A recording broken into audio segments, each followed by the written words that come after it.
Alrighty, everybody, welcome back to another live stream here on the channel. Hopefully everyone is having a fantastic Tuesday so far.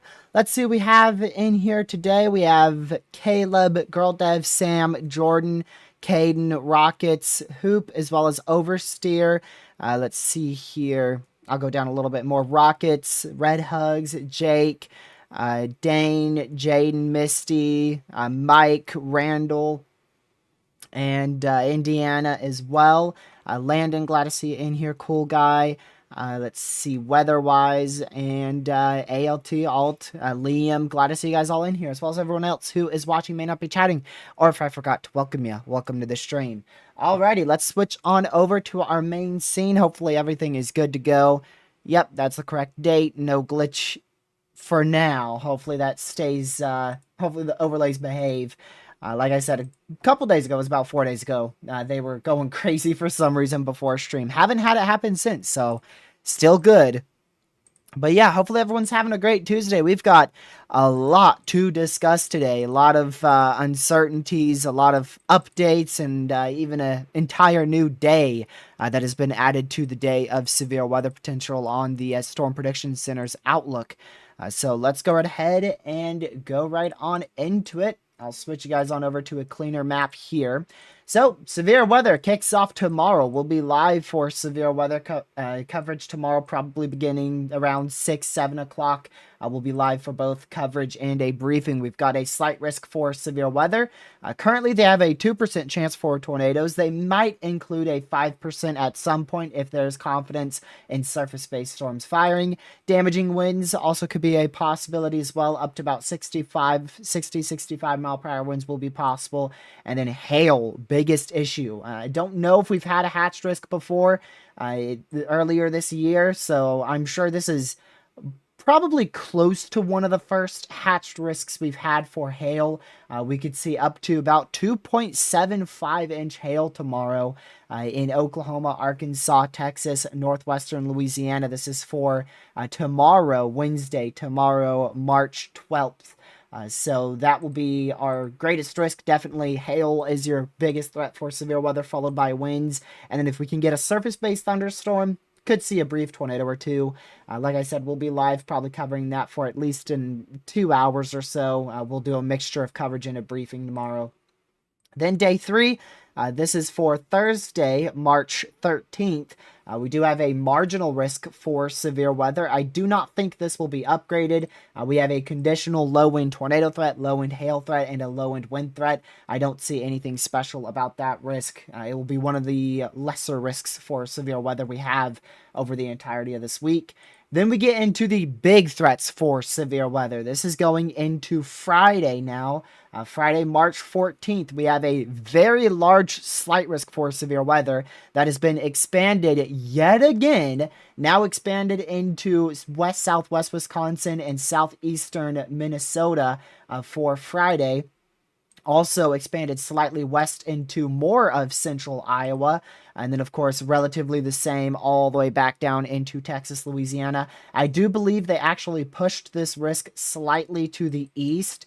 I'm pretty sure they pushed that away from Oklahoma and Kansas more because I remember at one point, if I'm not mistaken, Kansas City and eastern Oklahoma were into that slight risk. So I'm pretty sure you guys got removed. And then they actually extended the slight risk eastward. So it seems like they chomped off the west side and extended the east side. So your overall guidance probably has this trough a little bit faster today compared to yesterday's guidance. So Louisville all the way down through Nashville, Huntsville, Birmingham, Tuscaloosa, all added inside that slight risk for severe weather for Friday night. And we do have an expansion of our enhanced risk for severe weather, quite significantly more to the north, very substantially more to the north, almost into central Illinois. I would actually consider that central Illinois. So central Illinois, southwestern Indiana, St. Louis Metro, and east central Missouri, all now included in that enhanced risk for severe weather. And that is quite a large enhanced risk, just over 8.5 million people under the gun for significant severe weather, including significant tornadoes for Friday, with an additional over 32 million included in that slight risk for severe weather on Friday. Then as we head on into Saturday's threat for severe weather, as expected, they've extended that slight risk for severe weather up into Ohio and Pennsylvania. If you tuned into the last 2 streams or so, we talked about that multiple times, how that would be a possible threat for severe weather. They've gone ahead and extended that slight risk. It did end in south central Kentucky. Now it's going all the way up through, actually, I believe it ended here. I believe it ended here yesterday in north central Kentucky. They've extended that significantly more to the northeast into western Pennsylvania, most of Ohio, good chunk, almost all of West Virginia, West Virginia, Western Virginia, West North Carolina, now inside that slight risk for severe weather on Saturday. So we will have an overnight threat for damaging winds in this area. I'll talk about that in just a second. I don't think they've changed this western slight much. Looks relatively the same. And then, of course, the enhanced risk for severe weather on Saturday, significantly larger enhanced risk, expanded well to the north, expanded well to the southeast, expanded well to the southwest, and expanded slightly to the northwest. So they expanded that in all directions. It now includes nearly the entire state of Alabama, most of Georgia, and portions of southeastern Mississippi for that enhanced risk of severe weather. A new, completely different day has been added on the day 6 outlook from the Storm Prediction Center. We're now expecting the potential for severe weather, potentially significant damaging winds into the very early morning hours and throughout the entire day of Sunday. This goes from northeastern Pennsylvania, kind of east central there, southwestern New Jersey, all of Delaware, most of Maryland, almost all of Virginia, almost all of North Carolina, almost all of South Carolina, central southeast Georgia, and the panhandle of Florida, all inside that slight risk for severe weather. Most likely, I will end up chasing central North Carolina here going into Sunday's risk. I'm going to wait until we get closer to actually say I will be. At the moment, it's a slight risk for severe weather, so I doubt I'm going to end up missing out on that. There's a good chance I end up chasing, but we'll just have to see exactly how high in that threat is. We'll see if it gets upgraded to an enhanced risk by day 1, because the last time I chased, which was, about a week ago now, not even that long ago, they did indeed upgrade that 15% to an enhanced risk on that particular day. We'll see if they do the same for this day. Mainly, if you are in this area, we're looking at a lot of spin-up tornadoes, very brief, very weak spin-up tornadoes, but mainly damaging winds. So throughout this whole entire area here, we could see quite a few spin-up weak tornadoes. Don't think we'll see a strong tornado threat, and then that primary threat will be damaging winds with those spin-up tornadoes embedded in that QLCS line. Alrighty, so that is it for your severe weather. So we have, like I just mentioned here, going over it briefly for just a bit, we have severe weather tomorrow on the 12th, we have severe weather on the 13th, we have severe weather on the 14th, we have severe weather on the 15th, and we have severe weather on the 16th. So there is multiple days of severe weather expected here from the Storm Prediction Center. Most of them will end up having some significant hazards. The only day that I think won't have any significant hazards is probably day 3, Thursday. I think that will be the only day where we don't end up with anything significant. For tomorrow, significant hail. For Wednesday, or rather for Thursday, probably not going to deal with much significant hazards. And then Friday, of course, significant wind, significant tornadoes. Saturday, significant wind, significant tornadoes, maybe even some very large hail. I don't know if we'll have significant hail. We'll keep an eye on that. And then day 6, significant damaging winds and a few spin-up tornadoes embedded in that line with a very low wind hail threat. We're not going to see much of a hail threat out here in the mid-Atlantic area into the southeastern U.S. on Sunday. So there you go. That's your overview of your Storm Prediction Center outlooks there. That's what we just looked at over the last about 7 minutes here. And now we're going to go dive on into our model runs. This is where we've spent hours over the last 3 days talking about our severe threat. Let's go ahead and put you guys on into full screen mode here. Zoom it out just a little bit. So we're going to first go ahead and look at the GFS here, and we're going to look at the 500 millibar wind speeds. So for tomorrow's event, we're going to be dealing with this little indent in our overall jet stream. That's going to allow for the potential of some thunderstorms to fire up in this general vicinity here as we go from about the 6 p.m. Eastern time frame through about the 11 p.m. Eastern time frame. So when those storms should be ongoing in that area. Not really going to see, like I said, a tornado threat. Tornado threat will be very low. It's going to be more of a very elevated thunderstorm risk, which means storms will have a much higher chance to produce hail as opposed to tornadoes. Then as we go on into Thursday, that trough will fall apart. You can see how it looks a lot more broad here, not as amplified of a trough, a lot more zonal, I should say, rather weaker. Zonal is not the right word for it, but just a weaker trough overall here on Thursday. It doesn't look nearly as substantial of a trough ejection there. It's also well started to point to the positive, kind of in between that positive and neutral tilt. So Thursday, I think, will be a very minimal day for severe weather. Don't think we'll see much. Really quick, I'll just check it.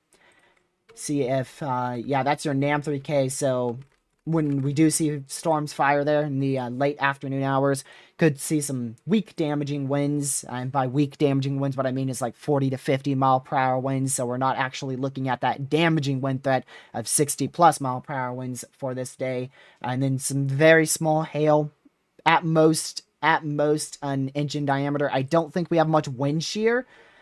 So we do have a little tornado ingredients, but not a lot of wind shear in place. So we will have a very low wind tornado threat.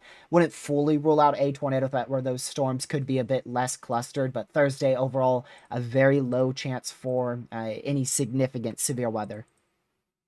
Then that trough begins to exit the southeastern U.S. very late Thursday night into mainly Friday morning and Friday afternoon.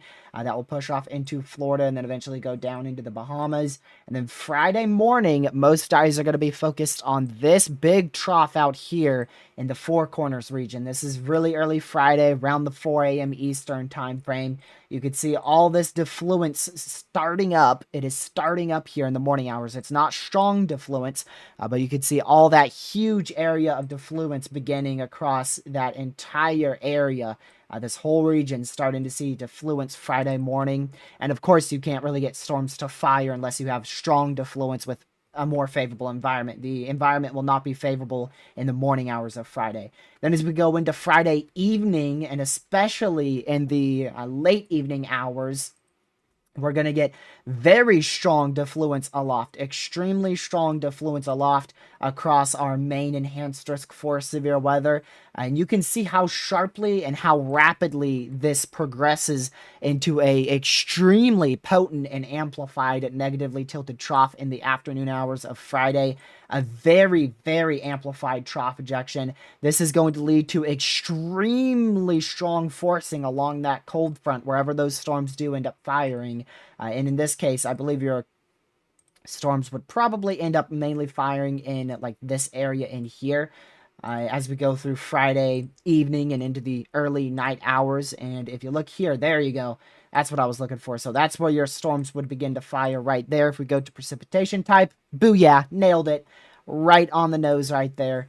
So that's when your storms would begin to fire right on your cold front. So you'll have a low pressure here, an occluded front here, your warm front over in this area, and then a secondary cold front, warm front back up in generally that area. I don't believe it will be connected to that low, but you will have a warm front, cold front somewhere up there. I don't know exactly where.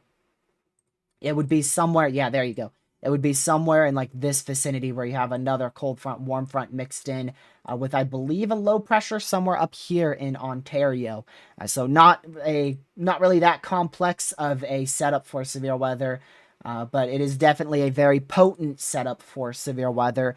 And you can also see we've got all this extremely strong jet stream back out in this area, so I'm sure we'll have a really high-end fire risk like Caden just mentioned there. I'm sure we'll have a solid risk for some extreme fires out there. You'll probably be looking at that level 3 out of 3 threat for an extreme risk for some, like I said, wildfires out there, primarily on Friday into Saturday. Also, if we go to your surface here, looking at your surface temperatures, you can see those still on this model run. You can see just those very tight isobarbs there. Very, very, very, very tight. And so that's going to allow for a large area to receive non-thunderstorm damaging winds out of this. A widespread area will end up seeing 60 mile per hour wind gust, maybe even some isolated ones up to 70. I don't know. Let me see here if we progress it further. Yeah, this model one, I don't know if the GFS, it does intensify it quite a bit, not to the extent of what it had a couple days ago, not into the 960s, but you could still end up with some of those wind gusts, especially in this area here, especially towards Friday at 7, 8 p.m. Eastern. You're really going to start seeing an increase in those significant damaging winds not associated with thunderstorm activity in that very tight area where we have all those really, really tight contours and isobarbs. And then as we go back into the overnight hours here of very early Friday morning, very late Saturday night, back on your 500 millibar trough. That trough's going to continue to progressively get more and more negative as it moves up to the northeast. And so that's going to allow for that severe storm threat to continue into the overnight hours, especially up in this portion of your risk. Definitely going to see an overnight threat for severe weather. Damaging winds with a few spin-up tornadoes. I don't think we'll be dealing with a strong tornado threat with this one in the overnight hours, at least in the Midwestern U.S. We'll keep an eye on it just in case it uptrends, but considering it will be a linear mode with minimal instability, minimal moisture, and a, like I said, very minimal, or rather very linear mode, that strong tornado threat should be very limited. Going into Saturday, you'll see a very large, elongated, I guess you could say, at this point, it looks kind of neutral to negative. You can see here, that is its orientation. So it's a neutral to negative tilt trough, an elongated shortwave. Don't even think you'd call that a shortwave, actually. Just an elongated trough as a whole on Saturday morning. And this is where we get the most inconsistencies and the most uncertainties, right here. 15Z on Saturday. A lot of inconsistencies and a lot of uncertainty on exactly how potent this trough will be, if it's able to sharply angle to the southeast and become a negatively tilted trough, if it's able to rapidly increase that moisture and specifically the instability across Dixie Alley here.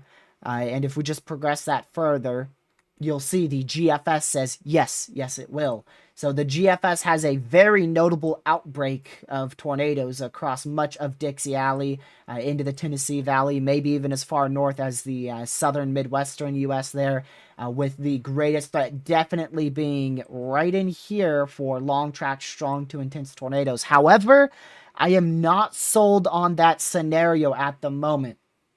On Twitter, there's been a lot of talk about CSU, and also in my chat right now, actually. CSU has a high-end moderate, almost a high risk for severe weather on its day 5 outlook, which is stupidly rare to see. However, CSU is notorious for overdoing probabilities. For instance, with our March 4th threat, it had a moderate risk for tornadoes, and we didn't see any long-tracked intense tornadoes. So I would not be trusting CSU. That's why we look at the Storm Prediction Center a lot more than you'll ever see me look at the CSU here on this live stream and in this channel as a whole. It just typically overdoes probabilities by quite a milestone. And it's also, sometimes it's not in the best, it doesn't like line up the best with model runs. Like it sometimes ends up being too far west or east. So personally, I'm not ignoring it. You know, I'm still checking it on a daily basis, but I'm not putting as much faith into the CSU as I am with the Storm Prediction Center. So continuing here with the GFS going into Saturday afternoon, or rather Saturday, very late Saturday afternoon, early into the evening hours. We'll continue with that strong tornado threat, maybe an intense tornado threat, most likely long tracked for Saturday there. If this scenario were to play out, I'll show you some uncertainties in just a bit, show you just how much uncertainty there is between our models and ensembles. And then as we go into the overnight hours, I'm hoping and crossing my fingers that we won't see much of an overnight threat. If that trough is fast enough, we won't see a strong overnight tornado threat. But if this slows down, then your main threat for severe weather may end up being overnight Saturday night. But at the moment, the GFS, if we go to your supercell composite, you can see it still has a late evening threat for severe weather in strong tornadoes in Alabama. But as we get into that overnight hour time frame, those ingredients rapidly drop off as they go into southwestern and western Georgia very early morning on Sunday. So that's what I'm hoping for. I'm hoping we don't see much of a nocturnal threat there. And then Sunday, like I said, you're not going to stop with severe weather. You're going to continue to see that line of damaging winds, potential QLCS spin-up tornadoes continue to push eastward along the eastern and southeastern United States here. Most specifically, I think that highest threat will end up being focused in this area here. We'll go ahead and look at that now. Yeah, wherever that instability can get the highest. It looks like the GFS is really showing mainly this area for the greatest threat of severe weather Sunday afternoon. And I think that will primarily end up being damaging winds and spin-up tornadoes. I don't think we will see much of a strong tornado threat. Might not be able to fully rule it out. Maybe not fully ruling out that strong tornado threat if we can get any discrete storms, but I'm not confident in any discrete storms on Sunday. Looks very linear, very messy, and a classic good old North Carolina squall line. So probably won't end up being that fun to chase either. All right, let's go to the 18Z GFS because this one recently, wow. All right, that is notably, very notably stronger with your jet stream. 136 knot jet stream over Oklahoma with your 12Z showing 103 to 123. So at least 10 knots stronger there over Oklahoma for your 18Z GFS. I don't see much change in the overall trough itself in terms of its orientation or exact position. It shows relatively the same as your last model run compared to your new model run. And if we just push that out more, I mean, what that's really going to do, seeing that strong jet stream there, probably going to strengthen your low pressure a little bit more there. If we go to your surface, this may be a little more aggressive with that low pressure. See if that's any lower. 975, not really any lower, to be honest with you. I was expecting that to be a lot lower. Yeah, 974, 975, not much lower. And then as we go into Saturday, it looks relatively the same. No big changes there, just a slightly stronger jet stream on the north side. Very curious about what it shows for Saturday. Wow. Right off the bat, noticeably further south, as well as a noticeably stronger southern jet stream there. So I don't know how much that would end up changing. It definitely shifted to the south. Is instability still good? Yes, that is that is definitely still good. Still definitely checking the box for instability on Saturday. One of the biggest uncertainties that I've seen at the moment here is the actual, not really the orientation. No, I guess this is more of the orientation, not the amplitude of it, but the orientation of your trough right in here. See how this is angled north to, or rather northeast to southwest? Look at the euro. The euro is northeast to southwest, but a lot less amplified in that sense. So what that could bring as a concern is a lack of instability, maybe moisture, but probably more of instability, because the GFS has this trough digging. It is digging into the Gulf, so it's able to rapidly pull up that instability and rapidly pull up a very moist environment right into Dixie Alley. Whereas the European model run, not so much. It still can pull in quite rapidly with those dew points, but it definitely struggles with instability. This is most unstable cape, commonly known as MU cape. And you can see it only has about 500 to 1,000 in this area. And keep in mind, this is most unstable. So this is what the Euro is thinking could end up being more of the high end for instability on this particular run. And I do think this will uptrend over the next few days. We'll have to watch it very closely. If the European model run fixes itself, we will most likely end up with a moderate risk for severe weather from the Storm Prediction Center on probably the day 2. As much as I don't want to say it, maybe even the day 3 outlook for severe weather for Saturday. If our trough trends towards the GFS, that's going to be the big factor here. I think that little kink in the jet stream that you see here, right in there, that little kink is going to be the big factor in terms of how high end of a threat Saturday ends up being, because of that orientation of your trough in this area in here. If it is directly northeast to southwest, that's going to hurt instability and not help instability be pulled up. And then, of course, the more north to south orientation would definitely help aid in significant moisture and instability being pulled northward. Sam definitely can't say that, because with how aggressive some of these model runs are, they show 2 to even 3,000 instability over an open warm sector in this area here.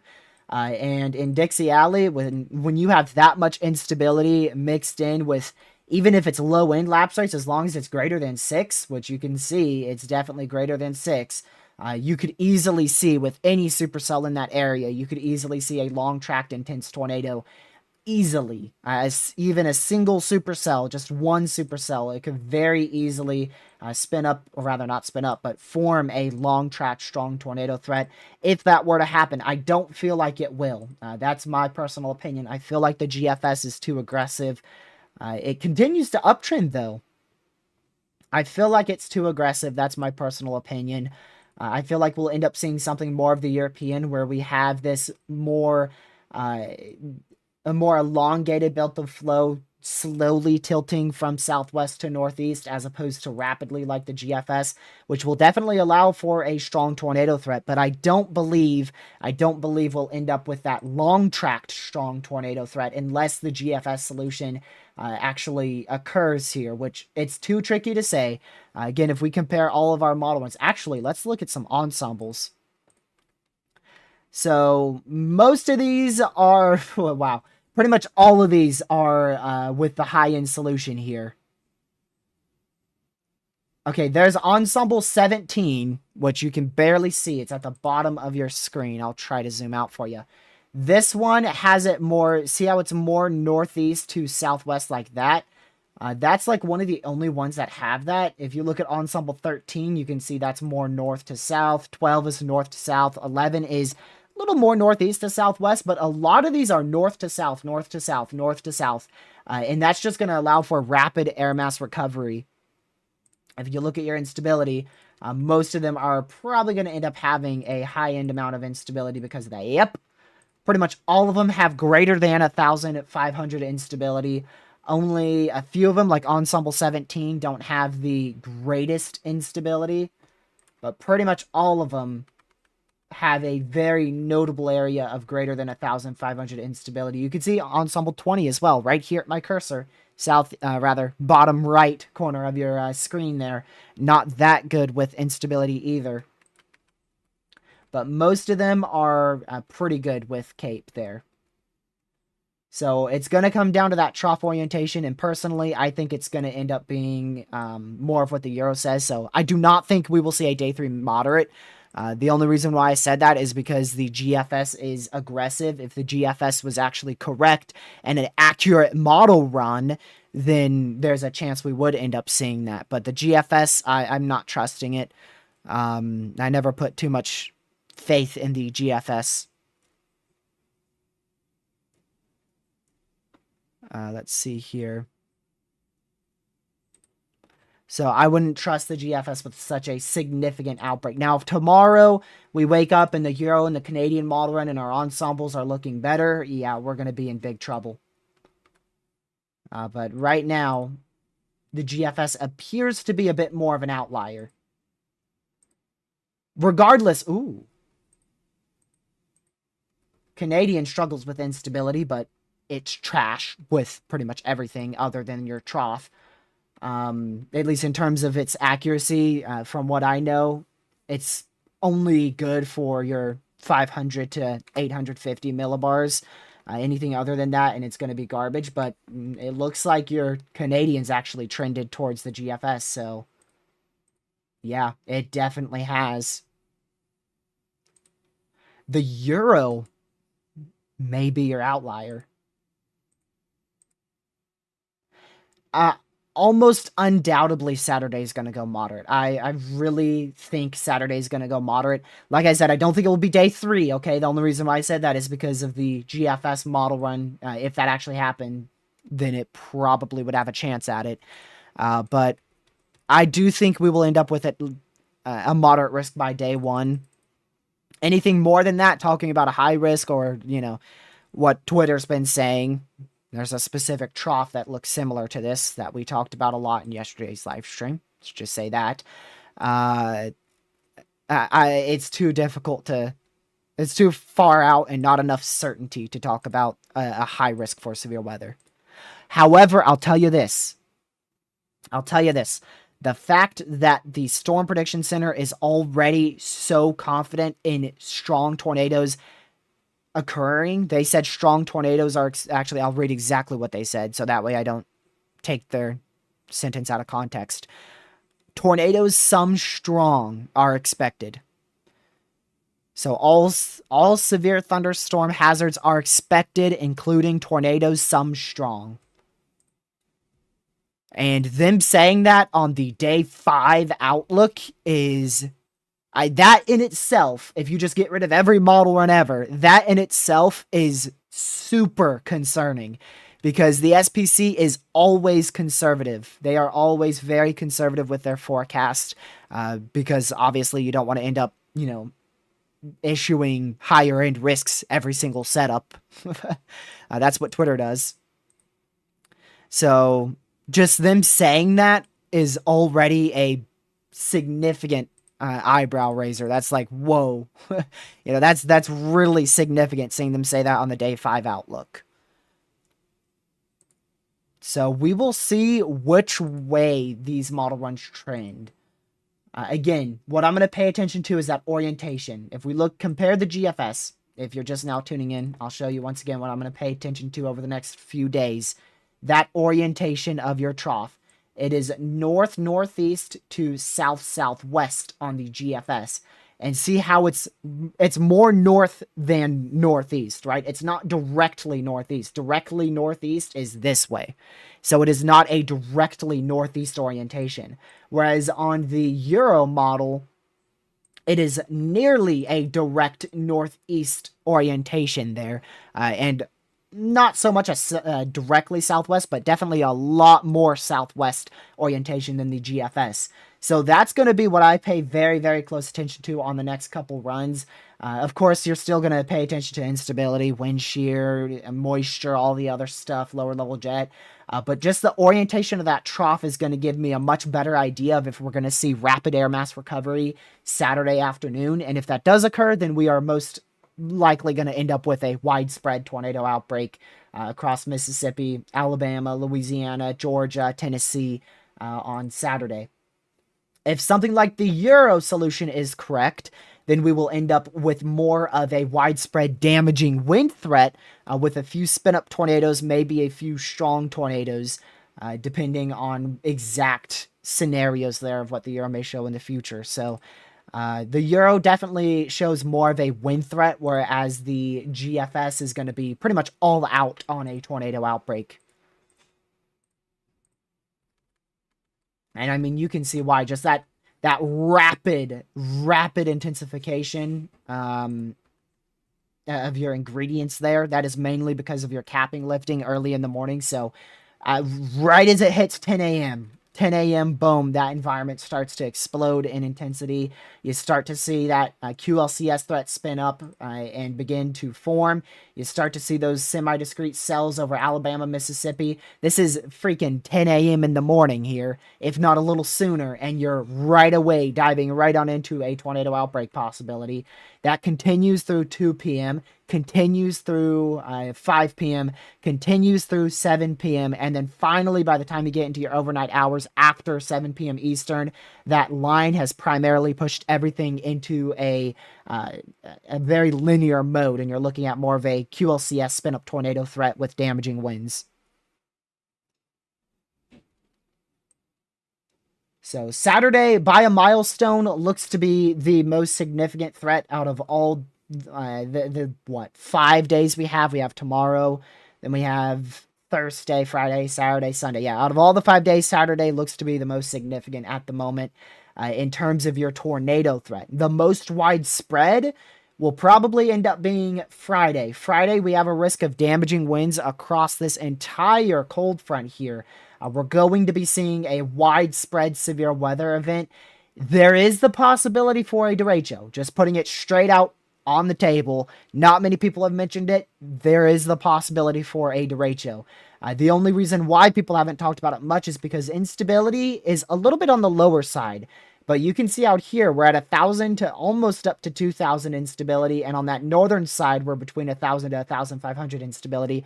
That's not exactly derecho caliber instability. You know, typically you're going to need 3,000 for a solid derecho. But just the strength of this trough, you can even go to the Euro model here. You can see the Euro pretty much, it wants a derecho. The Euro wants a derecho to happen here on Friday afternoon through Friday night into Saturday morning. It wants a derecho to track from the Kansas City metro area all the way through this area in here. Which is not uncommon. That's not uncommon for the NAM. I wouldn't put too much stock into the NAM model. And if we just take a sounding here in front of this, I haven't looked at the best environment and highest chance for a derecho, which would probably be close to that surface low out here in Missouri. Let's see here. Yeah. It's not favorable for anything more than probably 80-mile-per-hour winds. I don't think this is favorable for anything more than 80-mile-per-hour winds here. Your D-cape's not that high, so it wouldn't be a like 100-mile-per-hour derecho. Like if you had 3,000 instability in the middle month of May with a setup like this. It would be more of widespread 60-mile-per-hour winds with some areas getting 70 and isolated areas up to 80-mile-per-hour winds throughout this entire area here. It would be more of that widespread 60-mile-per-hour wind threat. Because remember, a derecho is a line that is longer than 50 miles, stays severe. It has to be severe of 60 miles per hour or greater for its entire lifespan of 240 plus miles. So that's the qualification of a derecho. And I think we have the possibility to hit that. Instability may be lacking slightly, but I think it's still up there. And that is why, if we go back to the SPC here, that's why we have that enhanced risk into St. Louis and even more north of St. Louis now. And I'm going to be honest with you, don't be surprised if we wake up to a enhanced risk that looks more like that. With an enhanced risk going up into as far north as Cedar Rapids, Iowa. It would not surprise me one bit. Let's look at the Euro. I'm curious if the Euro... Yeah, Euro has it too. Euro's a little late with that derecho threat, so what that would mean is it probably wouldn't end up being a derecho in this case. Why? Because their instability would be decreasing rapidly after sunset. So that's a scenario where a derecho won't happen. The Canadian model run, kind of in between the GFS and the Euro. And then the GFS is more with the NAM there. Yeah, GFS and the NAM model both agree on a derecho threat. I very much agree on that. Canadian is a little iffy, and then the Euro just says no derecho. But derecho or not, we're going to end up with a large area. A large area is going to see damaging winds of 70 mile per hour winds. Most of this region will end up with 60 mile an hour winds, depending on exactly where those storms fire. So even if we don't end up with a derecho threat, we're looking at widespread 60, 70 mile an hour winds, isolated 80 mile per hour winds, multiple spin up tornadoes, and a strong tornado threat on that southern side. Where you're significant, we'll call it a significant QLCS from here on out, so that way we don't say derecho, because there is definitely uncertainties on that, but it just wouldn't surprise me. It wouldn't surprise me if we ended up with that by day one. So on the southern side of your significant QLCS, that's where we have the best chance for a significant tornado threat.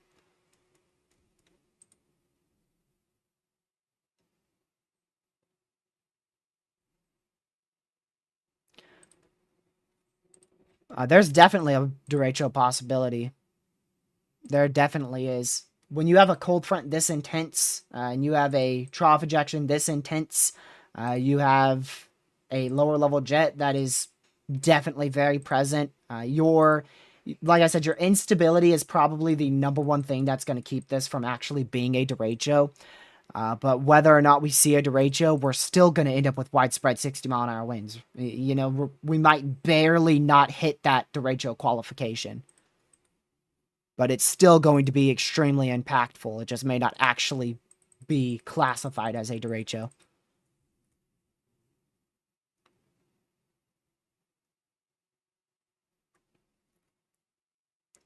Let's see here.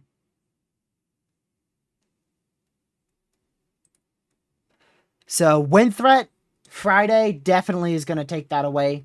Friday will definitely have a very widespread, significant damaging wind threat. And then in terms of tornadoes, Saturday will probably be your leader in that.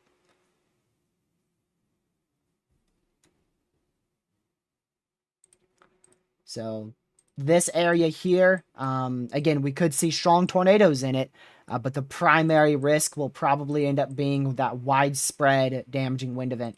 I mean, look at this. You could literally see 60 plus mile per hour winds. Okay, there you go. 60 mile per hour plus winds in this entire area here, and that huge slight risk for severe weather. Then they have that enhanced risk for 70 mile per hour winds right there. And like I said, I think that will be pushed to the northwest some. And if we look, actually, they don't say derecho, but I did read this earlier. Let's see if I can find it. Widespread damaging winds. And they also said, somewhere in here, they said widespread damaging wind swaths as well.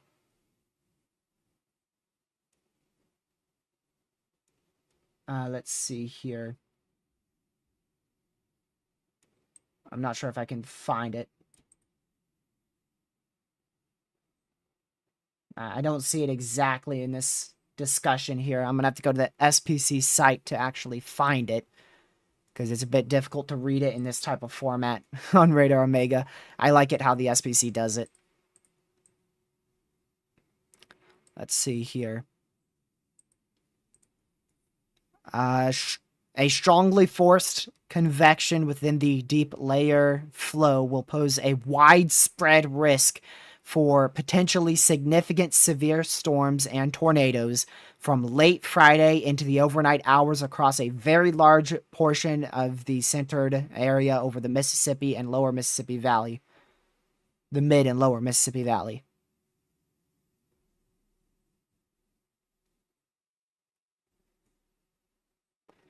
Let's see. A lower level jet greater than, or rather, my bad, a mid-level jet, your jet stream, greater than 100 knots at 500 millibars will overspread the Ozarks and the mid-Mississippi Valley during the afternoon and overnight hours of Friday.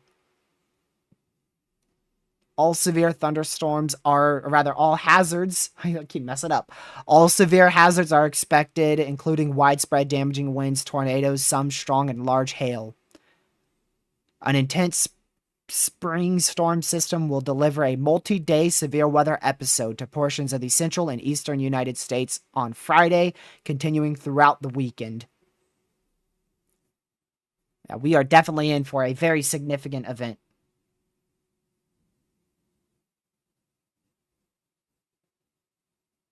A very, very, very significant event. And don't get too caught up in me saying this is going to be a possible derecho, because, like I said, it may be barely on that criteria. If we see the line form here and it starts to become sub-severe, say in, this area here, this is just pointing out a random area, that's 200 miles right there. That's about 200 miles right there. So that would be just 40 miles shy of derecho criteria. So we may barely get to a derecho, or we may barely not get to a derecho, but regardless, it's going to be impactful. A derecho or not, we are going to see a huge area see 60 to 70 mile per hour winds, some up to 80, with multiple spin-up tornadoes and possibly a strong tornado threat further south. I do not think we will have a solid strong tornado threat on that northern side. If we look here, you can see here, I don't think we're going to have that strong tornado threat up here, but still, we'll just take a quick sounding in this area just to see. Sometimes that forcing alone, even if it's not much of a potent environment, sometimes just the strength of that forcing being so significant and pushing so vigorously along that line could spin up tornadoes.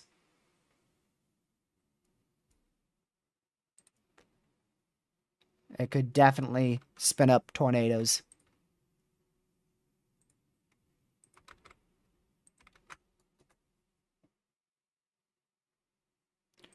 Let me see here.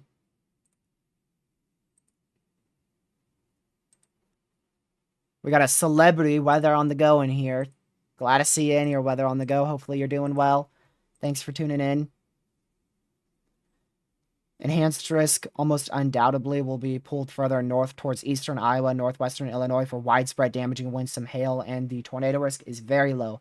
I agree with the tornado risk being very low, but just that sheer forcing right in this area from your cold front, I do think that tornado threat's going to be quite present.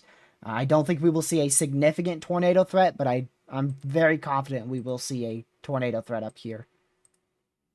But it won't be like your discrete supercell tornado threat or anything like that. It's going to be tornadoes embedded inside of this intense large bow echo right in here.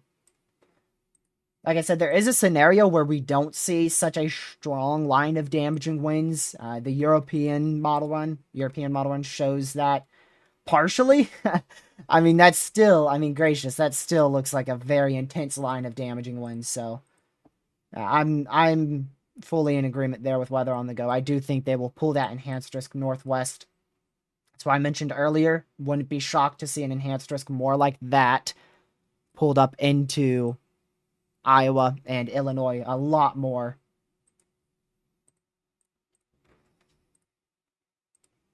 Let me go back to the GFS. Here's the GFS on Radar Omega. We'll get into some soundings in just a bit, don't worry. I just want to keep doing more of an in-depth dive here. Actually, we can use the NAM. It looks like that blizzard threat has really died out. Look at that. I just noticed that. That blizzard threat has really died out. There's like no precipitation there. So that's good. At least some threat downtrended a lot. We'll still see damaging winds on that side. But it looks like a blizzard is a lot less likely up there. So yeah, there's your NAM model. You can see that, geez. Just a very, very intense line of damaging winds that forms probably near the Kansas City metro area around 6 p.m. Eastern time on Friday. Just rapidly intensifies and moves off to the northeast there.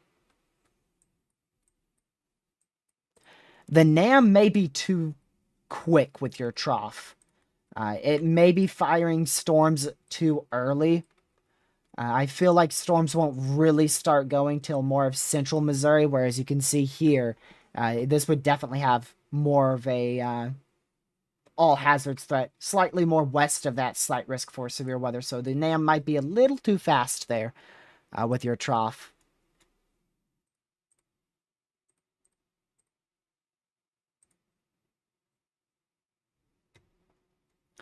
No prefrontals Friday. Nope, not up in this area. Nope. Even if we do see prefrontals, they will not be favorable for tornadoes. Especially not favorable for strong tornadoes. There's a small chance we could see prefrontals here, but I'm not very confident in that. I'm not confident in that whatsoever. And even if they do form, I still don't think they would pose a very notable strong tornado threat. We're going to have the threat for a spin-up strong tornado along the southern end of that line, as well as into the southern portion of that enhanced risk for severe weather. So that's where we're keeping an eye on for the strong tornado threat. But I really think this is going to be more of a widespread damaging wind threat and multiple spin-up tornadoes. And like I said, maybe a spin-up strong tornado or two, but like a long-tracked strong tornado threat, I just don't see that anymore, really at all.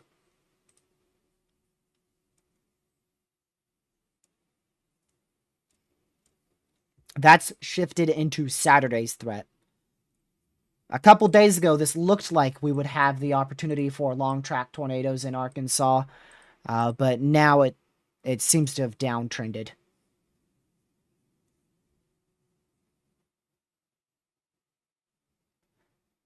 NAM's too cool with temperatures. Yeah, that's not a surprise. That doesn't surprise me one bit. It's the NAM model. Let me see if I pull this out here. It is definitely running way too cool. Way, way too cool. Especially in Iowa and western Illinois. It's running really too cool there, like 5 degrees too low in some spots. Of course, leave it to the NAM to be inaccurate. That is why we call it the never accurate model, after all.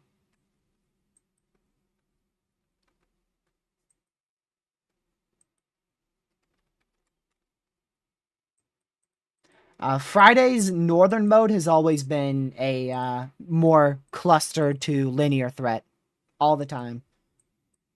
We've always known that. The southern mode here, we don't know exactly where that southern mode will start. It depends on where your line's broken, but somewhere south of St. Louis, that line is going to be more broken, and that will be where your more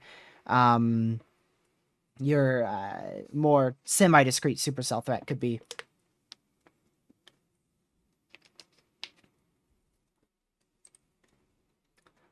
All right, let's go back over to our primary model runs again. If you are enjoying this analysis, make sure you hit that like button. We're at 68 likes, greatly appreciated. Also, if you are new, make sure you hit that subscribe button. It's really appreciated. We will definitely be live for both of these threats here. Like I said, daily live streams from here all the way till at least Saturday. I may not stream Sunday if I'm chasing. That's the only question day for a live stream, but definitely will be live tomorrow, Thursday, Friday, and Saturday. All right, so we'll take the 18Z GFS here. There you go. Zoom it in just a little bit. So there's your ingredients on the GFS. Definitely still, like I said, a very widespread threat for severe weather. That far southern edge, like I'm talking coastline of Louisiana, we probably won't have enough forcing down there to get storms to ignite. Our cold front's going to be primarily weak in that area. And then too far north, we're probably going to be lacking on that instability department there. Going into like far northwest Wisconsin or central Minnesota, we'll probably be lacking on instability there. But I mean, look at this. You can see the GFS is just crazy. Just an absolutely huge line of damaging winds with that greatest damaging wind threat probably focused in somewhere in this area on this time frame. Because that's where your cape will be the highest. I mean, just a absolutely huge line for this time of year, or for any time. That's just a huge line in general. You can see that very intense low pressure here. Right in that area. You have that occluded front up in this area that turns into your cold front. Warm front overspreads generally somewhere in that area, with that secondary front back up in here. So very, very, very intense kinematic setup. The thermodynamics and the moisture is what's going to keep this from being a widespread significant tornado outbreak. And instead of a widespread significant tornado outbreak, we'll end up with a widespread significant severe weather outbreak. Like I said, widespread damaging winds along that entire cold front there. You have some forcing out here, some cells get going, but I would bet you we're going to have a mid-level dry air salat that would stop this from maturing into better supercells. Did I pull that sound incorrectly? Okay, let's pull it here.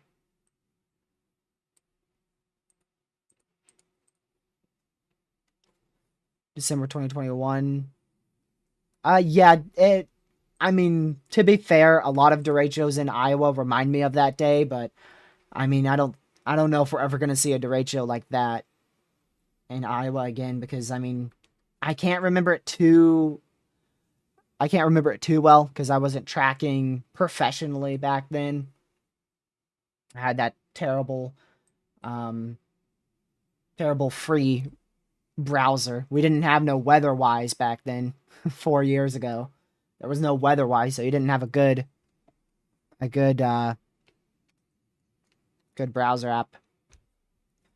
Maybe I'm thinking of August of 2020. You know, I bet you're right. I bet you're right.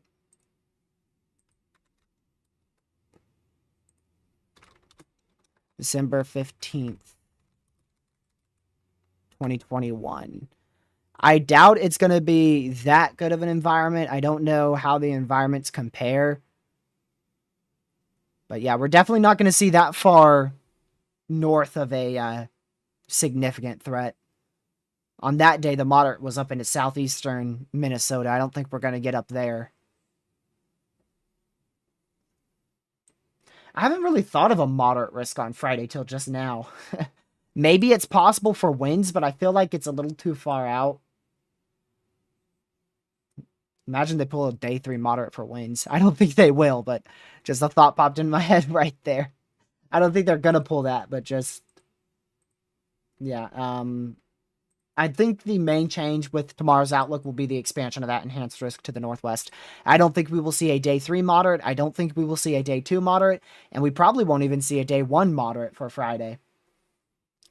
It may be a questionable moderate risk by the time we get to day 1.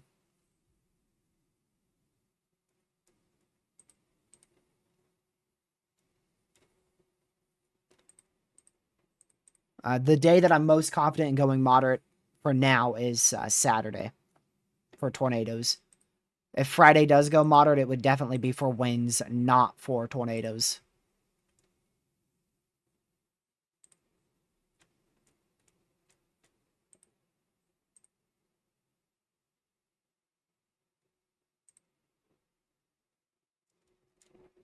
Let's see. I want to see the Cape on that day.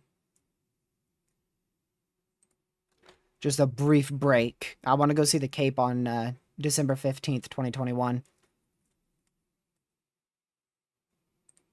Because that's what's lacking in this setup in terms of it being a potential Derecho setup is instability. It doesn't have the highest instability. All right, let's go here to archive mesoanalysis. Yep, and then December 15th, 2021. There. And I want to look at the instability.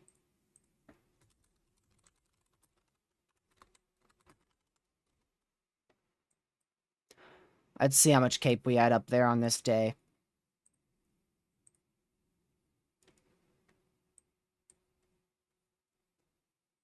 Okay, well, that ain't right. There ain't no way we had that little Cape.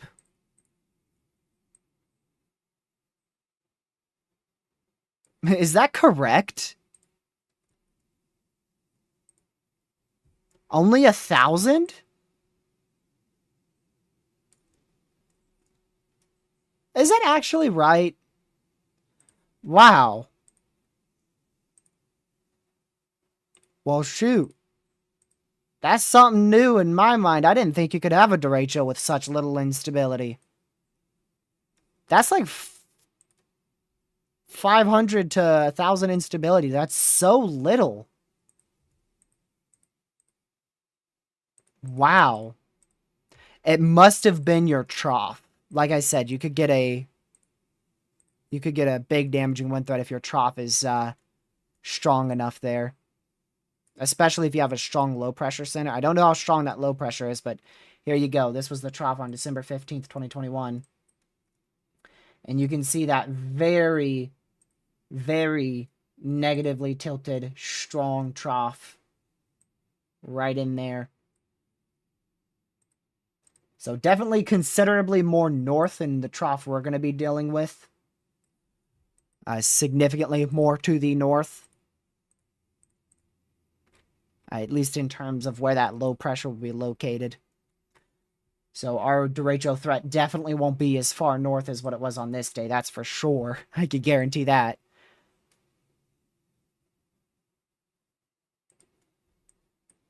But if we compare that to this trough, let's bring that back a little bit. That's too far. Come on. Load on up. There you go. So that's our trough ejection for Friday. And you can see still a sharply negatively tilted trough that ejects rapidly up to the northeast. So still a very potent and amplified trough there. Just not really comparable to December 2015 in terms of that extent.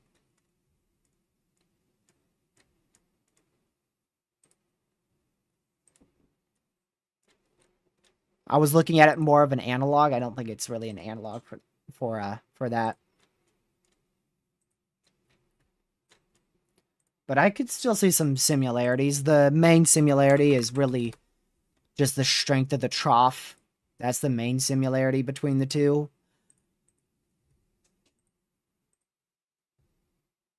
So, yep.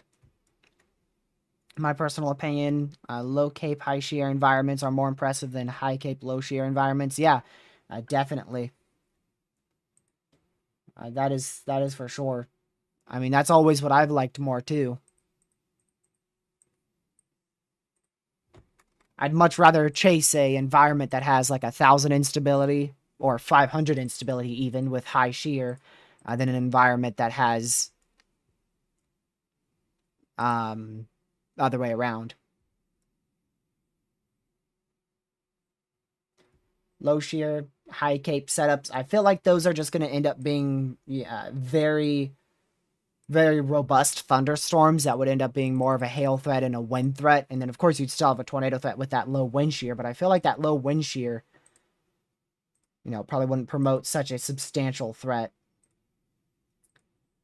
But to be honest with you, I would rather chase a high shear, high cape valued threat. How about that one?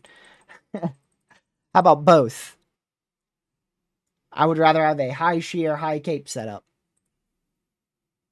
That would be my most favored setup right there.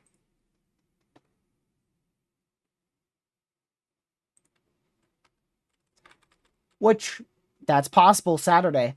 That is definitely possible Saturday in Dixie Alley, but you will probably never catch me going to Dixie Alley for a severe threat. Even if it's a high risk for severe weather, I'm probably never going to end up chasing in Mississippi and Alabama. Because either they are, well, it's just terrible as a whole. You end up with rain-wrapped wedge tornadoes in the overnight hours. It's just not, when I think storm chases, that's like the last place I want to chase. This area right here, Mississippi and Alabama, these are the two areas where I would chase probably the least. The area I want to chase the most is here. Right in there. That's why I really want to chase a good setup, but it's difficult to see a really good setup in that area. Typically, it's a little bit more east than that.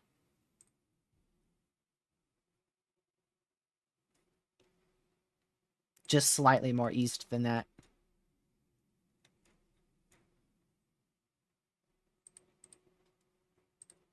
All right, let's do some sounding analysis, I suppose. See if anything really changed. We'll do it with the 18Z GFS. So we'll take a few soundings on that east side of the greatest supercell composite to try to prevent any convection contamination.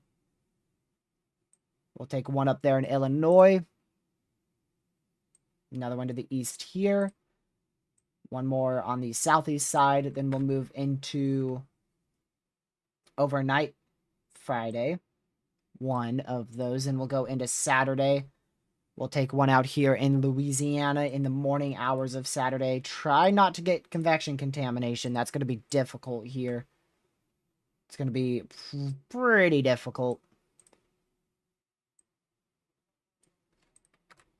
Go out more. Try to go more east.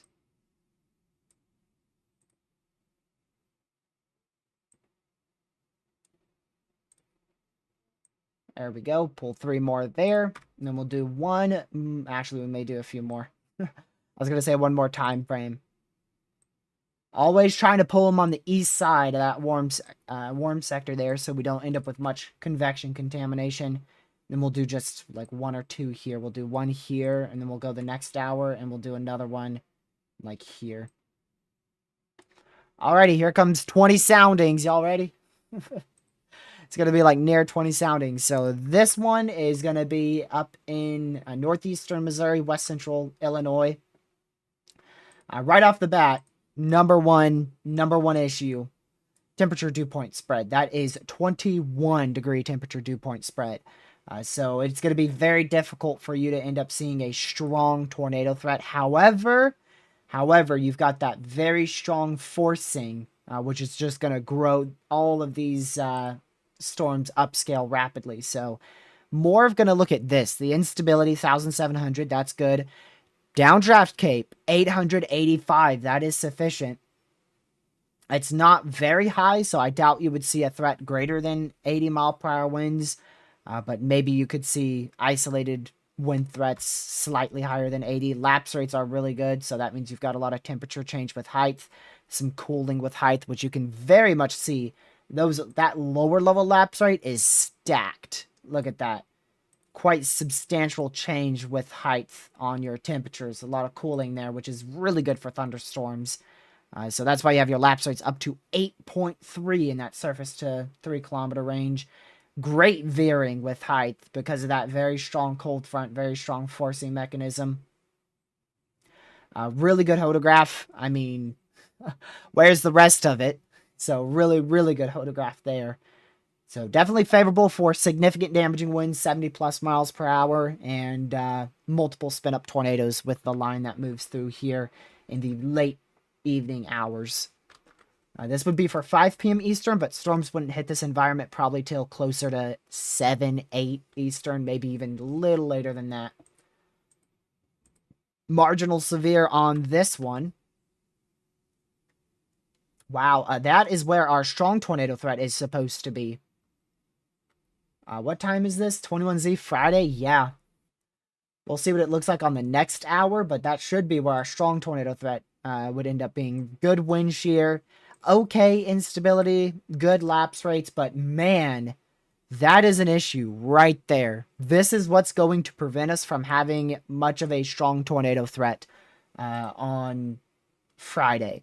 51 degree dew points. That is low. That is very, very, very low. See if that improves at all further south. Okay, it does. Towards central Arkansas, it improves quite a lot. I believe that's 61 and 78, so not as bad. That's still pretty rough, though. Well, that's like a 17-ish degree temperature dew point spread there. Right around there. Good cape. Good lapse rates. Good downdraft cape. Okay 3 cape, so you don't have a lot of instability in the very lowest few millibars of your atmosphere, which is down in here. So not great on 3 cape. But that's pretty good. Definitely favorable for spin up tornado or two. Maybe a strong tornado threat if that dew point can improve a little bit. Oh, we got a convection contaminated sounding here. But still favorable for damaging winds and spin up tornadoes. Not going to do much analysis on that because it's convection contaminated. Here's another one. Southeastern, east central Arkansas when storms are moving through towards 8 p.m. Eastern. Good instability. Okay lapse rates. Good dew points. 11 degree temperature dew point spread. That's good. Getting a little high, but that's good. And then, of course, you have that good wind shear as well. So that's where your peak tornado threat would end up being. Right in that area, maybe a little bit more north after the 7 p.m. Eastern time frame. So we'll be looking at a late evening, very late afternoon into your evening, and then your overnight hours as well for your strong tornado threat. However, after 11 p.m., I mean, it's going to be a pretty short window, probably between 7 p.m. and 10 p.m., where that strong tornado threat would be the highest. Because after that, your instability begins to decrease. And before that, your dew points, which is your moisture, is too low. How strongly forced can the QLCS line be? Because late evening, as it moves towards Chicago, the sin increases. I did see that. The capping builds in central northeast Illinois. Which is why I'm thinking our overnight threat won't be as notable for Friday, but I still think we could end up with an overnight severe threat up here. Generally in that area, probably not that far west, gracious day, more of like here. I went really far west there. I was into like central Ohio with that drawing. Jeez, not that far west. All right, this is further south here at 11 p.m.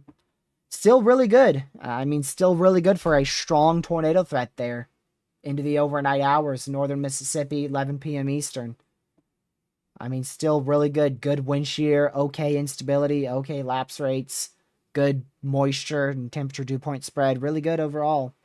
I don't think that would favor a long track tornado threat, though. I think our long track tornado threat has really disappeared for Friday. It was there for a few model runs, but I think it's really gone away at the moment.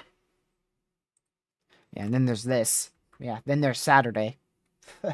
First sounding on Saturday. First one in the morning hours here. Right away, PDS tornado sounding. High instability. Great lapse rates for Dixie Alley. High moisture. Great temperature dew points there. Great Photograph, great wind shear, great veering. I mean, again, great lap sites there as well. You can see that from your temperature line there. So that's a really good sounding. Plenty of analogs. Plenty of analogs to choose from there. That's in southeastern Louisiana as your threat first gets going in the morning hours towards the 10 a.m. time frame on Saturday. Continuing with that PDS tornado sounding there. Again, same thing. Great wind shear, great veering, great temperature dew point spread, great moisture, great instability. A little less on the lapse rate, so definitely a little lower on your lapse rates, down to 6.2 there. That's getting a little low, so maybe not as good of a long tracked threat there. Still a strong tornado threat, but maybe not a long track tornado threat, thanks to those lapse rates being a little bit lower there. In south central Mississippi, same time frame, about 10 a.m. Eastern. Definitely lacking on lapse rates on that one. We're going really far north, northeastern Mississippi, northwestern Alabama at 2 p.m. Eastern. Still, everything is fantastic here. It's all fantastic. Little convection contaminated there. But still a fantastic sounding. Lacking on those lapse rates, so that would be a little less on that long track tornado threat. Still a strong tornado threat, but maybe not as long tracked. And then that gets fixed here. Where's this? Yep, west central Alabama. That lapse rate's fixed, so there you go.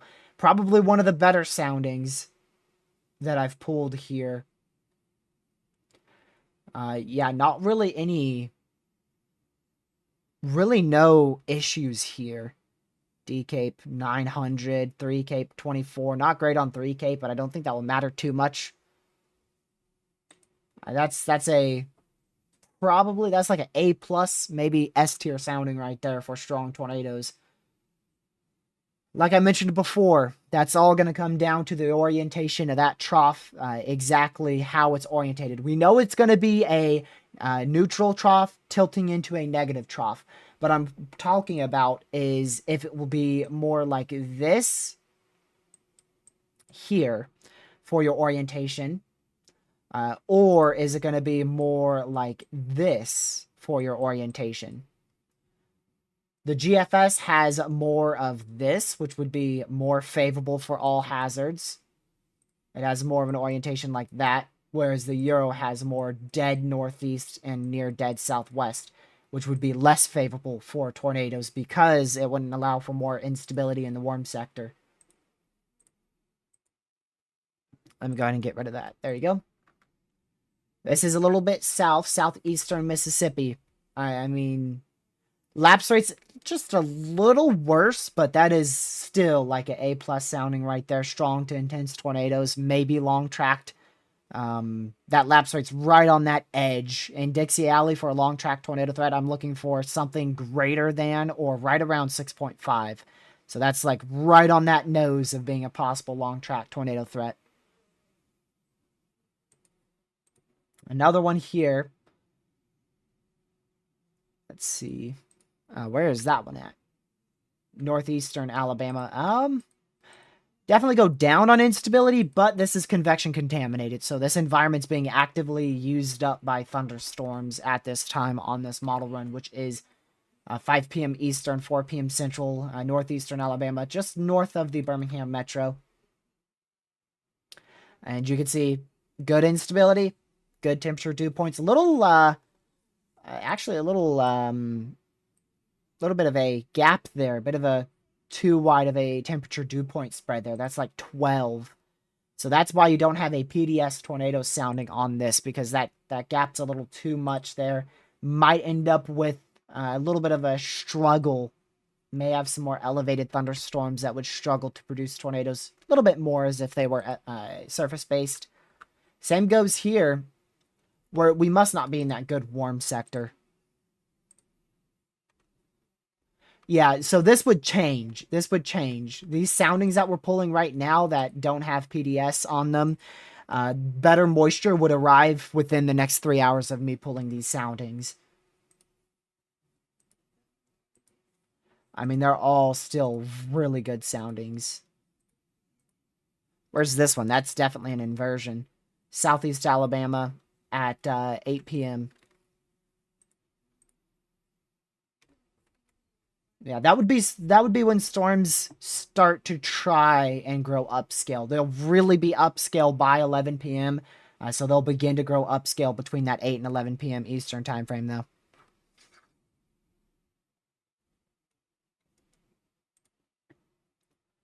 A big inversion there. Yeah, that's just not favorable. Way too far east of a sounding that I pulled there. So, for those who don't know what I was talking about with that trough orientation, trying to describe it, let me show you. Again, we're going to have a neutral tilt, which means it's pointing from north to south. However, it's going to turn negative very rapidly because you see this little shortwave right in here. We're going to have two shortwaves here and here. And both of those are negatively tilted.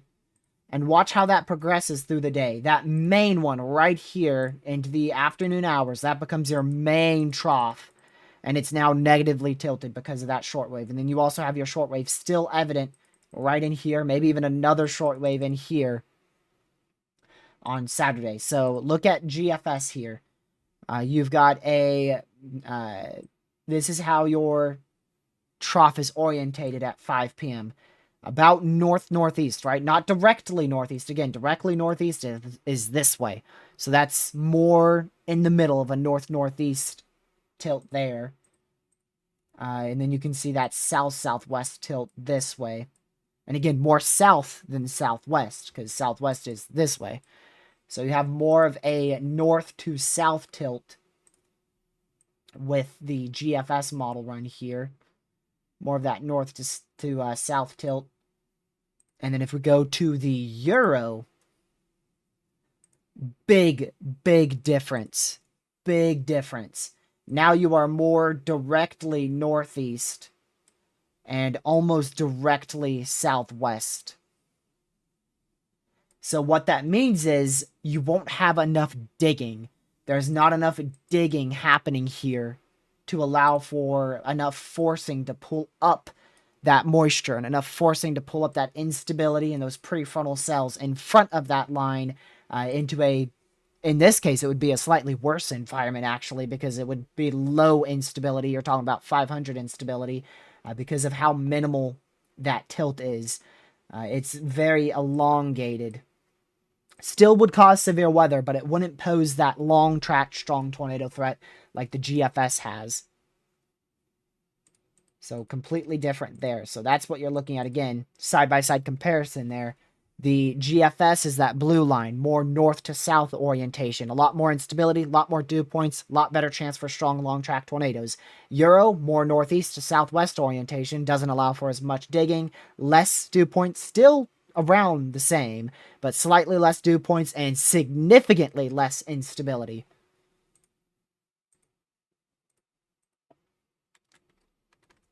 Also, significantly less lower level jet on the Euro there compared to the GFS. Euro gets to, well, not that bad. Still 40, 45 knots there. Whereas the GFS gets it to 55 knots in some spots. So Euro's about 10 knots weaker on that lower level jet because of that orientation. If we go to the 700 millibars here, you can see primary shortwave again on this frame here. Another shortwave here. Very strong shortwave here. So you've got 2 to 3 shortwave troughs embedded inside of this very elongated neutral to negatively tilted trough here for Saturday.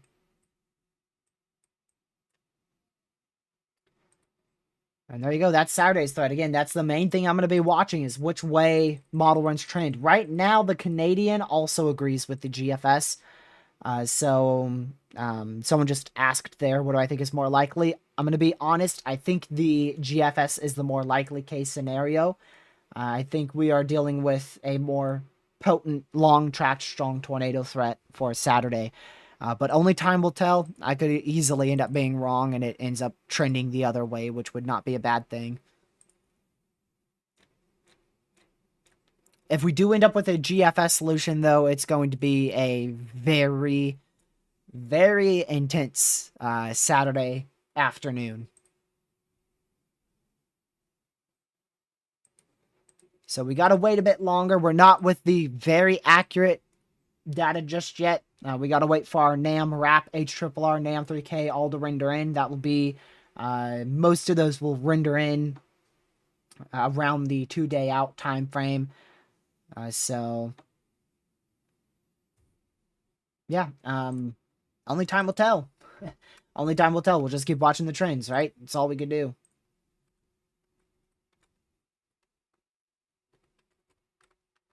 That's all we can do for now.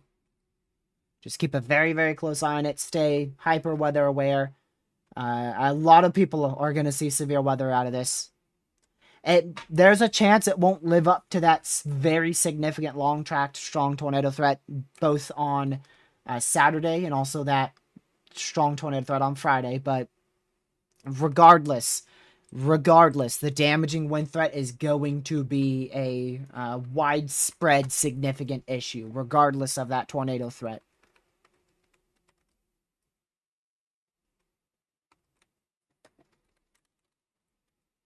Let's pull this into Saturday. So this is Saturday on the 18Z GFS.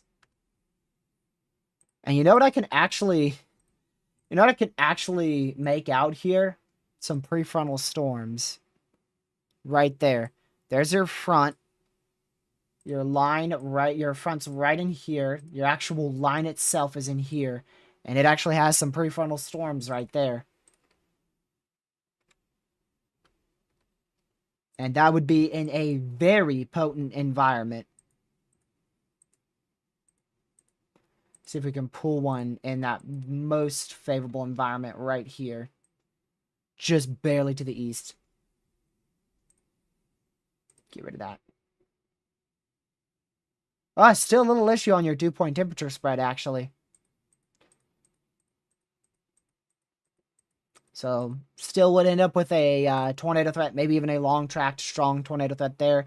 Little issue with that dew point temperature spread, but that could easily be fixed out with just 1 more hour forward here, as that better moisture would be pushed eastward, as you can see here.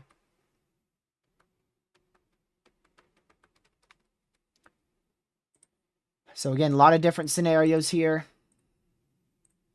There's all your different scenarios on your ensemble. And again, you look for that more north. If we look here on the GFS, yeah, you're going to look for more of that north orientation. Wow. Mean supercell composite being red on here, that's kind of crazy. I've seen it before, but it's not that common. Get me back to those ensembles and get me back to here. There we go.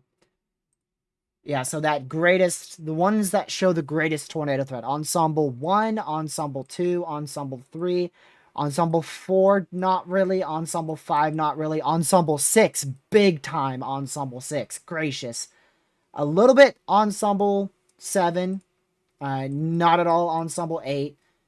Little bit Ensemble 9, not at all Ensemble 10. Tricky Ensemble 11. That's a little bit tricky. Not too sure about that one. Definitely Ensemble 12. Definitely Ensemble 13. Definitely Ensemble 14. Tricky on Ensemble 15. Definitely 16. No on 17. Definitely 18. Definitely 19. Definitely 20. So you only have 1, 2, 3, 4. 4 out of your 20 ensembles that don't have a long-tracked notable tornado threat. Just simply based off of instability mixed with the orientation of the trough and how that instability axis is orientated.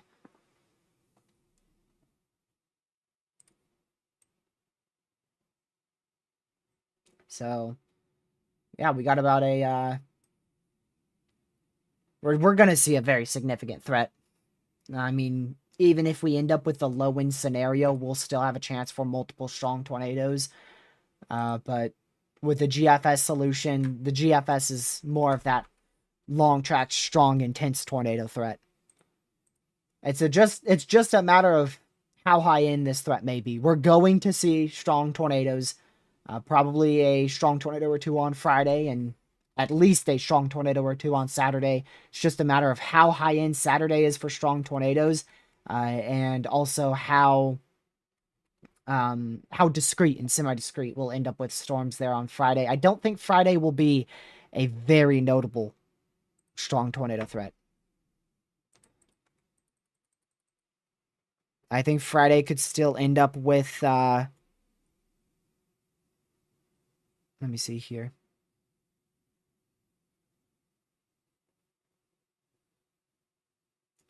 I don't think we'll end up with the best tornado threat, the strongest tornado threat on Friday. I apologize. I went on Twitter, and one of the first things I saw was somebody I follow say Derecho. So it looks like the community's starting to think that we may have a Derecho threat.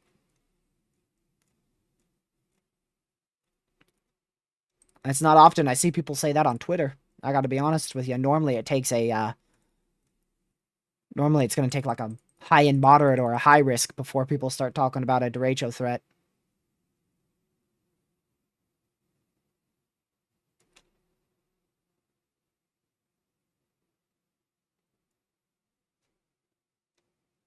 Jeez.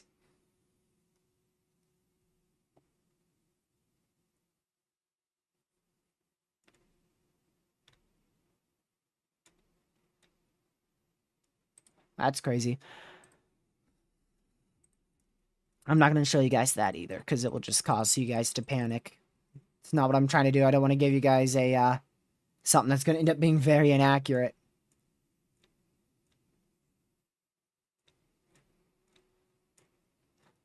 So we will wait. We will wait and see.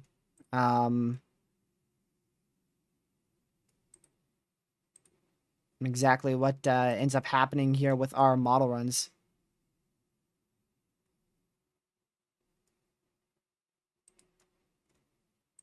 No, actually, I didn't see that, Rockets.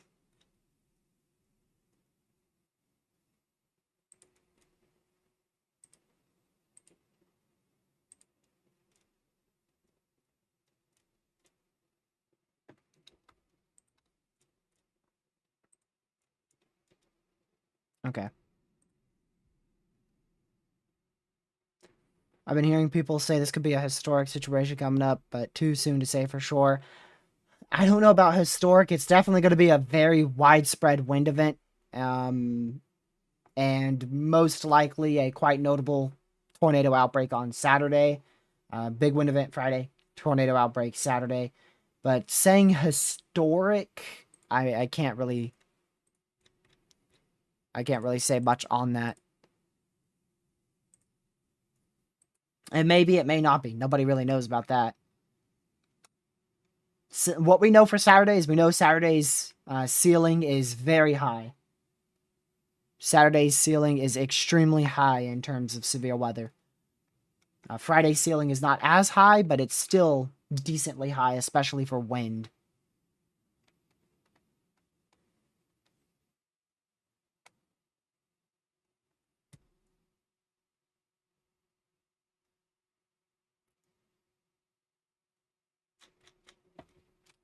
I mean, derechos can really happen any time of the year. It's just they're more common in like July and August. I believe that's when they're the most common. I'm not for sure though. I haven't put a lot of research into the most likely time for derechos in a given month.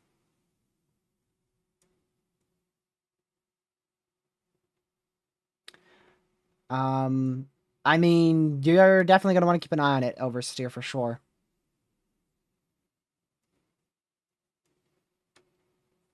You definitely want to keep an eye on it.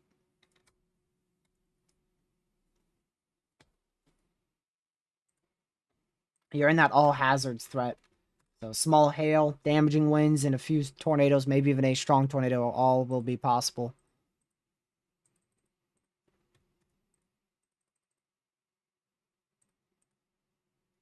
Let me see. We are rapidly approaching 8,000 subscribers right now. We are at 7,953 subscribers. So if you haven't already, make sure you hit that subscribe button. The goal is to hit 8K by the end of March. We might be able to actually hit it in the next 3 days.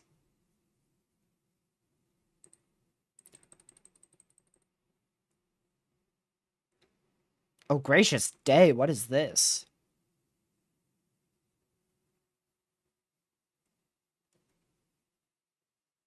Holy moly. Rockets, I just saw what you started talking about there. Gracious day. It's the GFS model run, kind of based off of a cam. So it's high resolution reflectivity mixed with updraft helicity tracks. And basically it just says big tornado outbreak, long story short. It says long tracked, strong, big tornado outbreak. Gracious day. Not as many prefrontal storms as I was thinking, but you do get that one in Alabama, according to this. Yeah, not going to show that. There's a reason why the GFS ain't a cam model.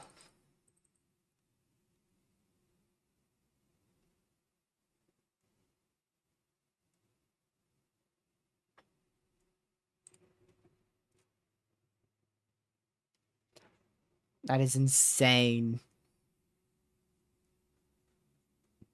I don't even have permission to show it, so I don't even think I could show it if I wanted to.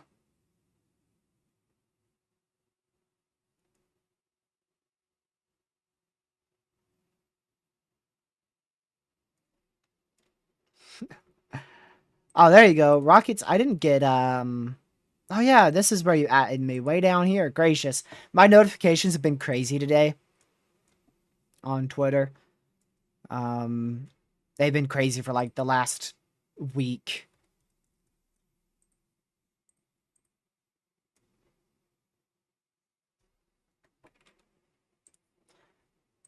So it's difficult to catch individual ats or quote tweets.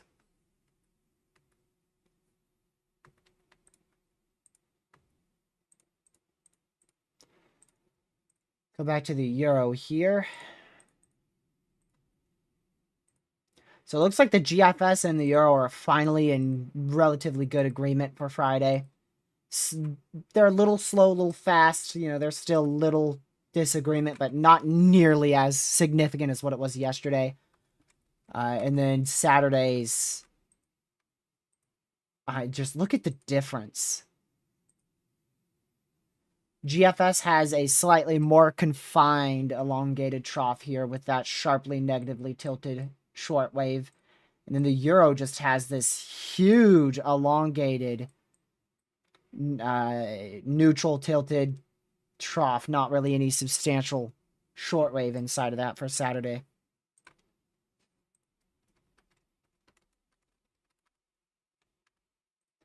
So what I think they're going to do for tomorrow in terms of outlooks, I think this outlook's going to change the most. I think we will end up seeing that enhanced risk expand quite considerably to the northwest. We may see a little expansion of the slight risk northeast as well. Possibly a small expansion, very small expansion to the southwest for storms that may fire sooner. And the biggest change will definitely be that enhanced risk probably end up being pulled more to the northwest up into Cedar Rapids, Davenport, Iowa.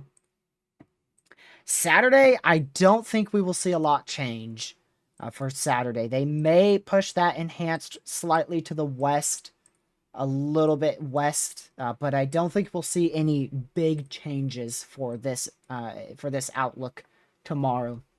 And day 6, I don't expect many changes either for day 6. I think that will stay relatively the same.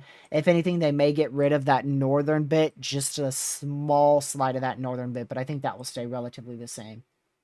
So Fridays is the only one that I expect to change quite a bit. I expect that enhanced risk to be pushed to the northwest.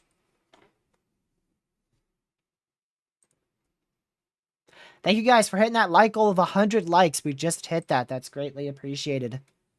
Glad to see some of you guys are enjoying the live stream. Hopefully you're all having a great Tuesday so far. And yeah, like I said, we'll be live for the next couple days straight. Sunday is when our live streams, maybe our last daily live stream for a bit, or it could be we may not be live on that day.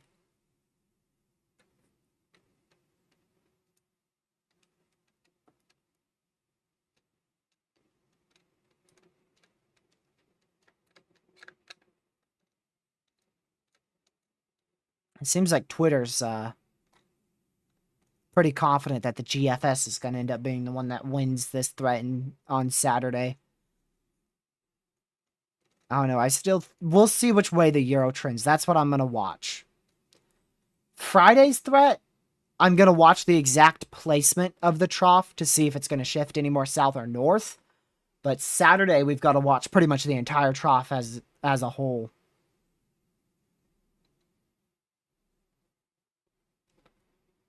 And just see what happens with that trough over the next few days on the GFS and Euro.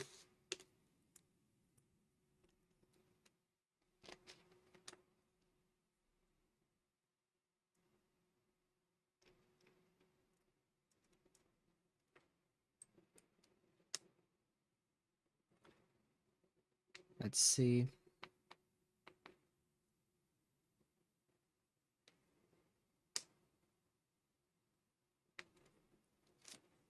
Yeah, talking about a high risk, it's too far out. I mean, we're still talking about a potential moderate. They haven't even upgraded to a moderate yet, which they cannot do that until the day 3 outlook, which is 48 hours prior to the event. Because remember, they have a day 1 outlook, which means today's day 1.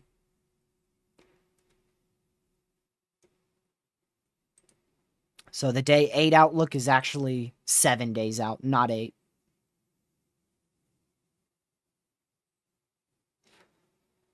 I'm quite confident in a moderate risk for Saturday. Unless the Euro ends up being completely correct, then we may not see a moderate, but even in the case of the Euro model, it would still be possible.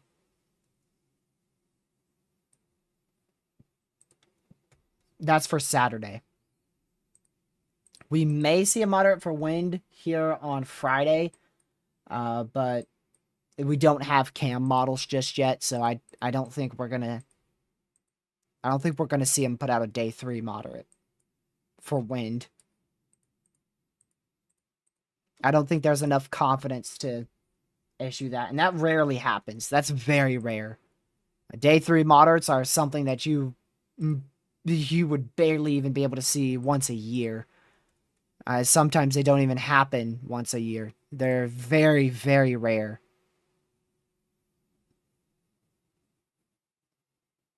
Extremely rare to see a day 3 moderate.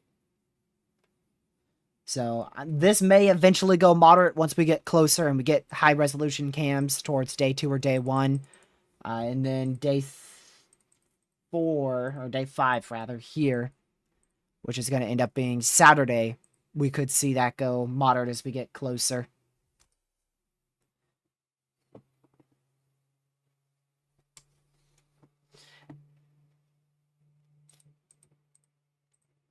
But it's a matter of time, because we don't know if things are going to downtrend or uptrend, right?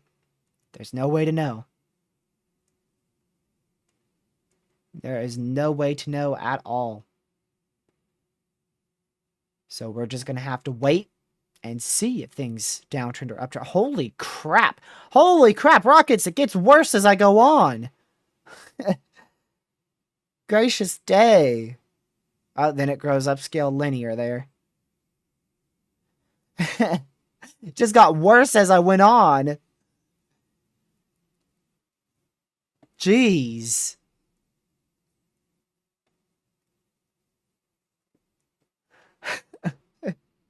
Dude, it's like you think it ends and then just boom, 18 supercells right on the cold front.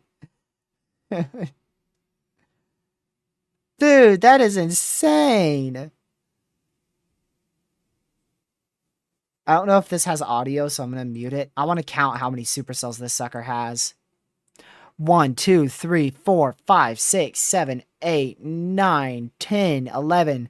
11 mature supercells, but then there's 1, 2, 3, 4, 5, 6, 7, 8 bean supercells that are starting to get going on that frame.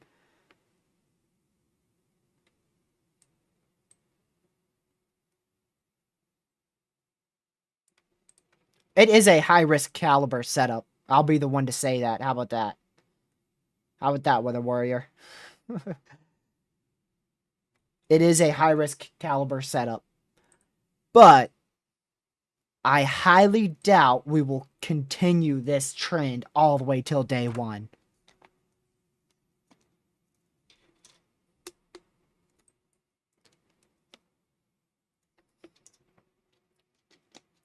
Sam, I was looking at a 18Z GFS simulation as a cam model.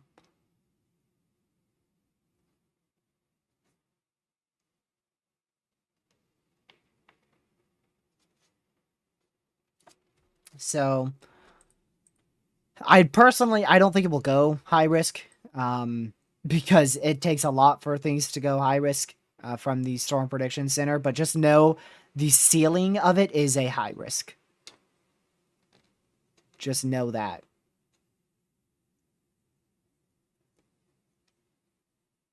The ceiling of this day, Saturday, is a high risk for severe weather. The floor is an enhanced risk. We are not going to get anything lower than an enhanced risk. And then what I think will actually end up happening is a moderate risk by day one. Because I don't think we will see... I hope we don't see many uptrends over the next few days. And I don't think we will see any notable downtrends.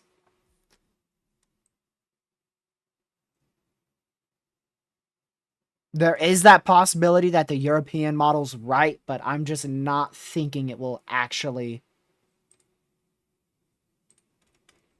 I don't feel like it will actually be correct. I feel like the Euro's going to start correcting to the GFS probably tomorrow or tonight.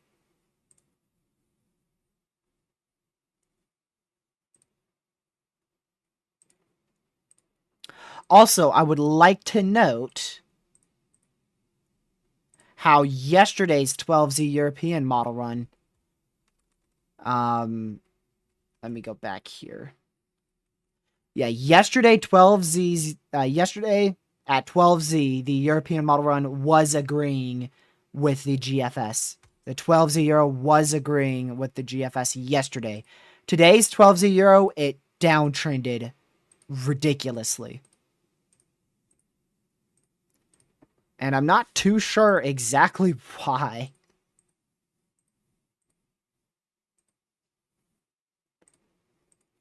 And the Euro's the only one that's done that. The Canadian, the GFS ensembles, pretty much all of them agree that it's going to be a very big day. And if we go to the icon model,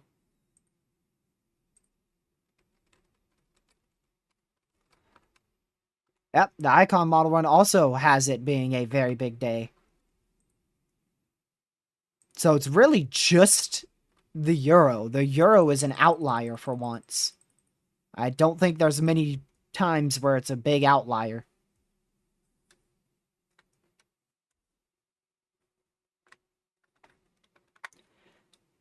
If Friday were to go moderate on day one, where would they draw it? I feel like I shouldn't do that. That feels like a Twitter trap. I only send my outlooks to my close friends. Because I make outlooks on the side. But I only send it to my close friends, so that way nobody thinks it's official or nobody gets confused.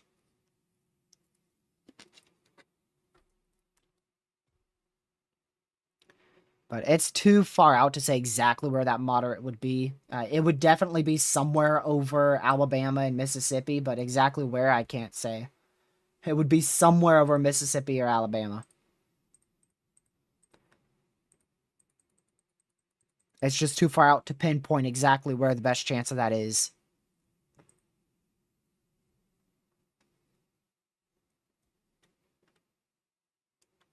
What games do you play when you're not looking at weather? Honestly, I haven't played games in a while. Like proper games. I'd say the only game I really started picking up again is Twisted on Roblox. And I tried Helicity again, but I ended up switching back to Twisted.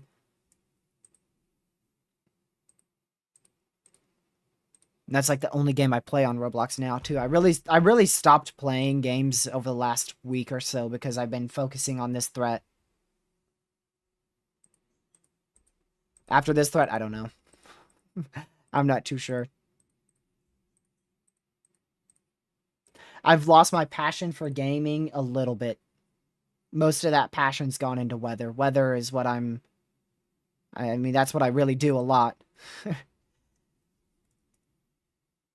If I'm not live streaming, I'm still looking at the weather. I'm making graphs on the weather. I'm tweeting on Twitter about the threat for severe weather. I'm looking at ensembles in the long range. I'm making my own outlooks, making a YouTube video.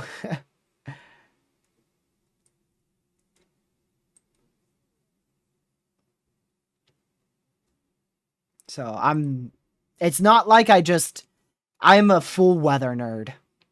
It's not like right when I get off of this live stream, I just instantly change into a different person. I am a full-blown weather nerd. It doesn't matter if I'm streaming or not, I am all about the weather. I'm always looking at it.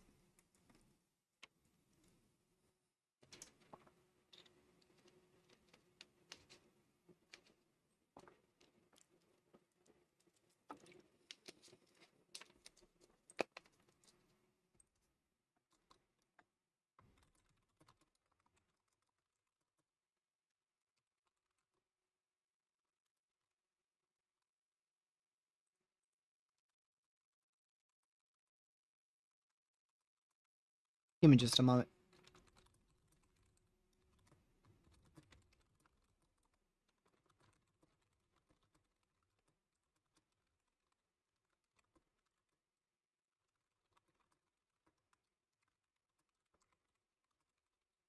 Oops. Spelling error. Okay.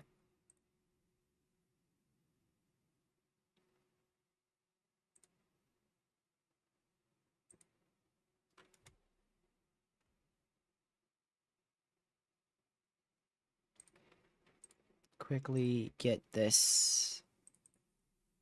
I'm not going to be looking at chat for a little bit, so just a heads up. I'll look at it in a minute right after I'm done this. Crap. Wrong time. 21Z Saturday. Right after I head off of this stream, I'm going to make my own outlook, send it to my friends.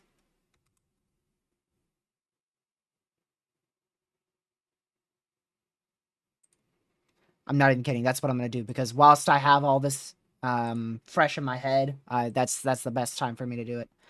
Let's see what chat's on about here.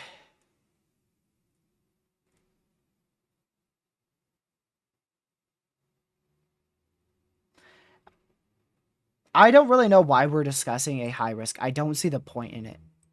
I really don't. What information do you gain by discussing a high risk this far out? I don't see the point in it. I've responded to you guys because you guys started talking about it. I don't want to just ignore chat. That'd be rude. But just like, really, I mean, if you just say high risk is possible, high risk is never going to happen, high risk probabilities are in the negatives, that doesn't help anybody. You're not, that's not helping spread weather awareness or anything. Or help give more information. It's okay to discuss a moderate, though, when you have a enhanced risk like this, and it's, it's not too far, but it's not very close either, so there's not enough confidence to say that a moderate has a good chance of happening. But even with it being this far out, 4 full days out, I am confident in a moderate on day 5, and it will probably be over Alabama and Mississippi. A high risk? I don't know. I don't know. They ain't even put a moderate yet. Which, like I said, it is impossible for you to get a moderate before the day 3 time frame.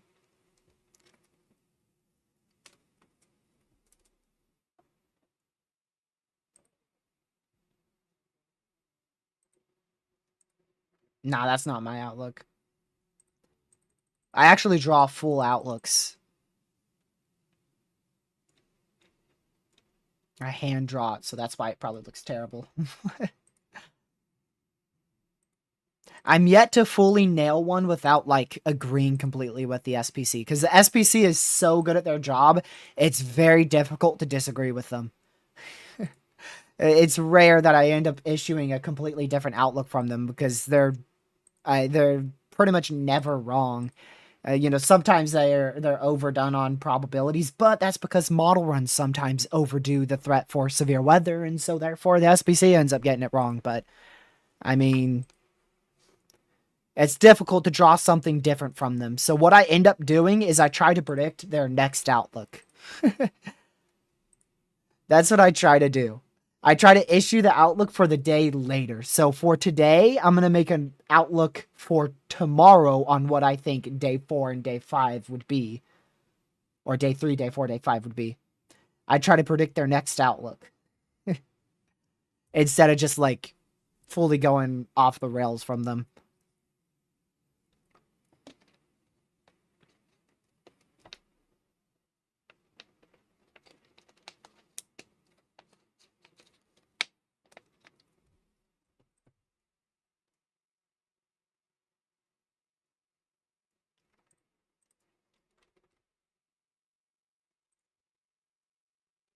Let's see here.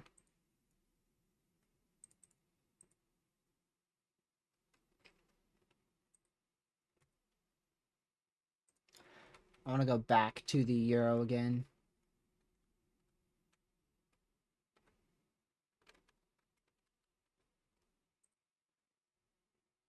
Just see.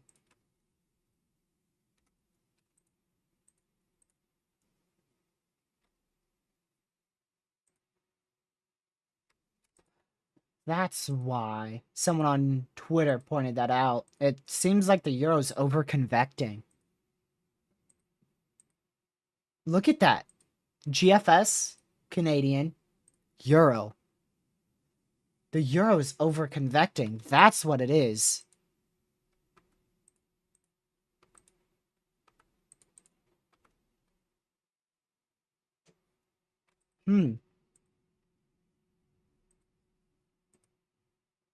Interesting.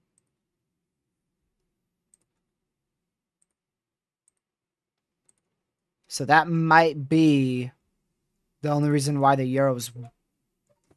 What are you on about? Man, quiet, quiet. My phone's going off. I didn't even say his name. I don't know if that's happened before in a live stream, but there you go. Over here talking to... Whoa! Proxy with a $75 donation when I wasn't even looking. I was messing with my phone. Gracious day. Wow, thank you for this $75 donation, Proxy. That's crazy. Saying, hi, TRG.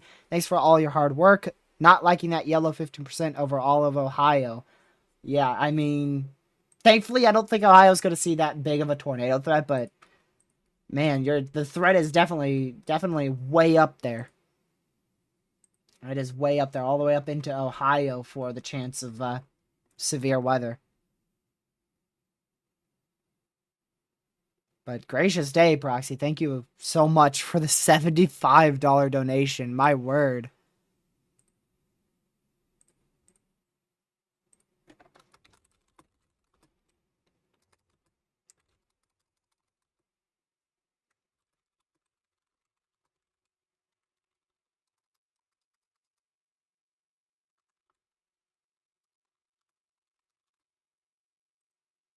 Yeah.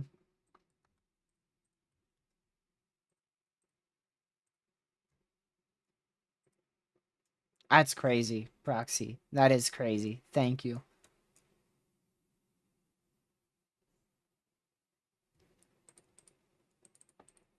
Well, Indiana, you know what I have to do? I have to go look on other. I have another monitor. I have 3 monitors. There's a lot to look at. Okay?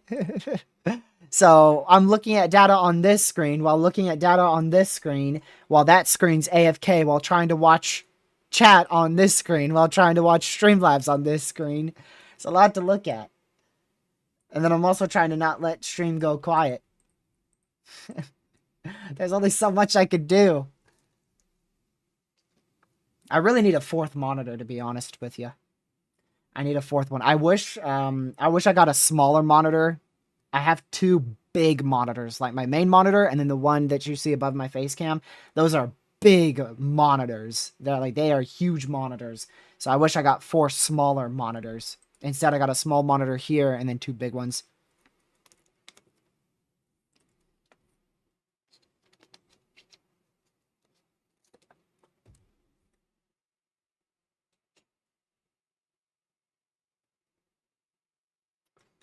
Yeah. Someone say April 27th. Yep. Yeah. Wow. I'm gonna screenshot that.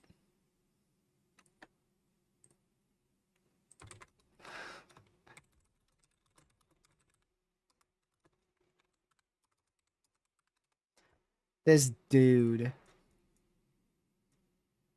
So let me get this straight. According to you,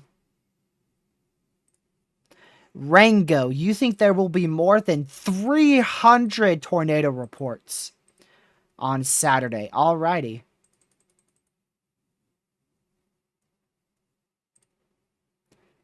Wow. That's, not gonna lie, that's pretty stupid.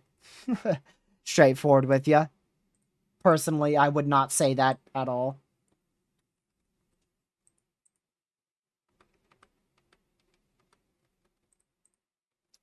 That's crazy. Bro thinks he's Twitter.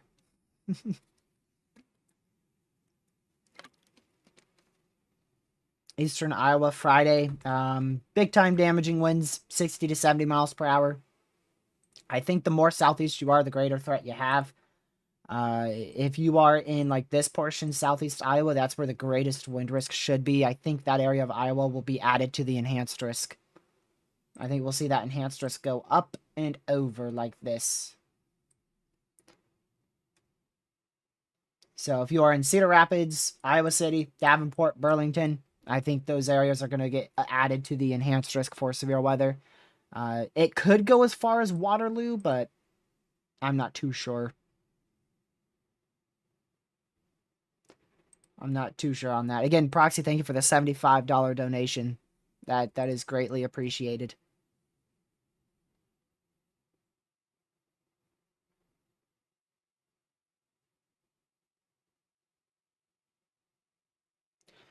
Let's see.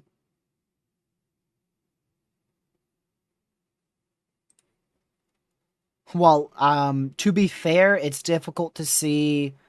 We have over 150 people in here right now, so it's a little difficult for me to see every message. But when most of the chat starts complaining about one single person, that's going to make me go back up and see what they're complaining about. I mean, literally, when you said that, there was at least 6 people that went right on you for saying that.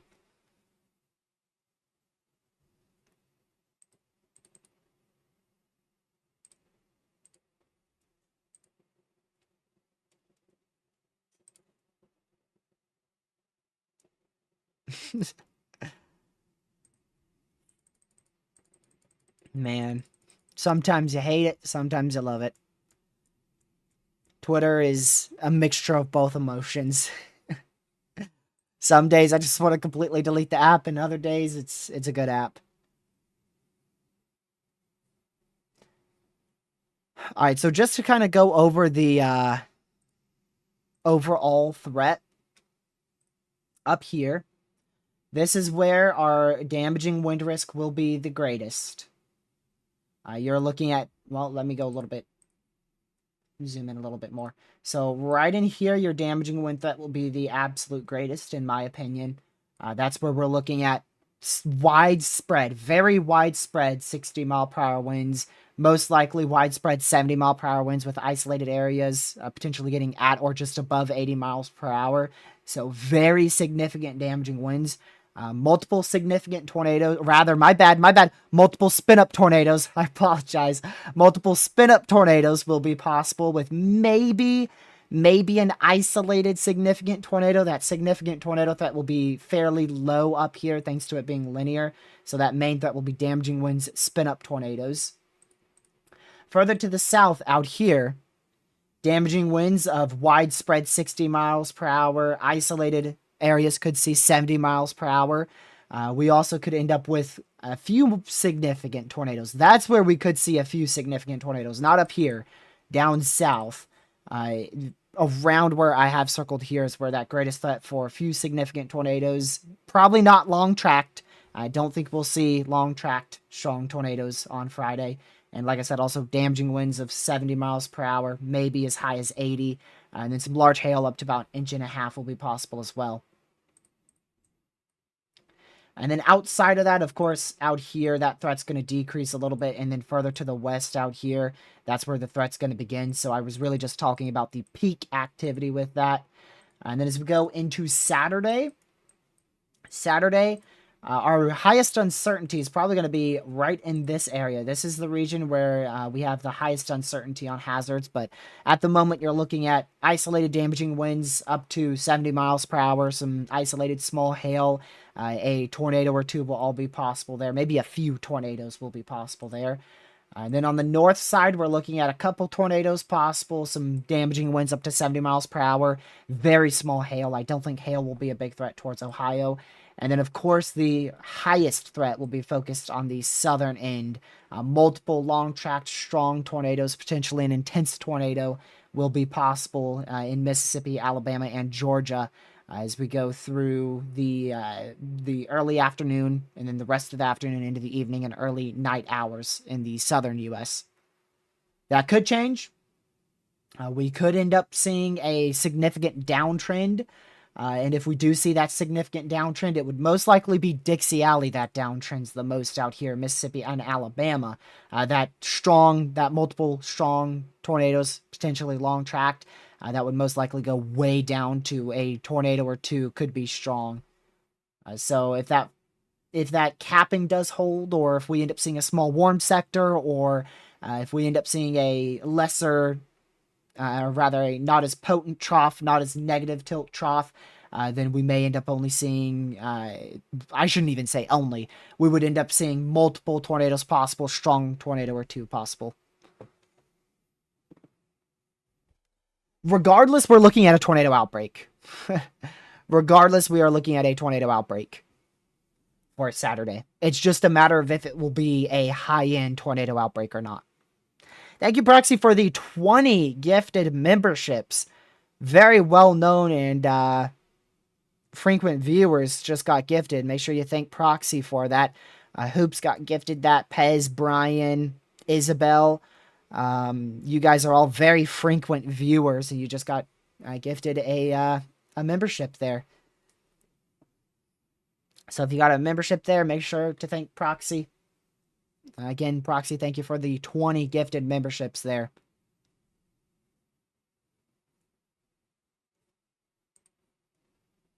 Welcome, Isabel, to the stream. Did you get a Gmail notification or something?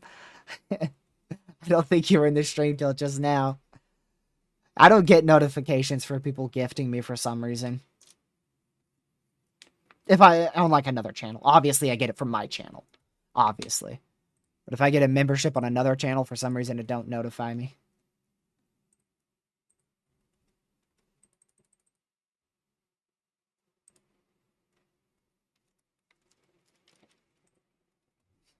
I thought so. I thought so. Isabel. Again, thank you, Proxy, for the $75 donation and now the 20 gifted memberships. That's greatly appreciated. If you are in the Discord server, This is the one time I'll give you permission to at me in the Discord server, and I will give you the member role if you are in the Discord server. I don't know if proxy is.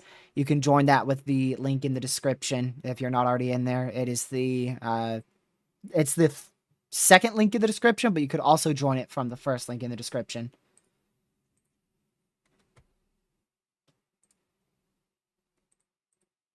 And I will give you guys a member role there.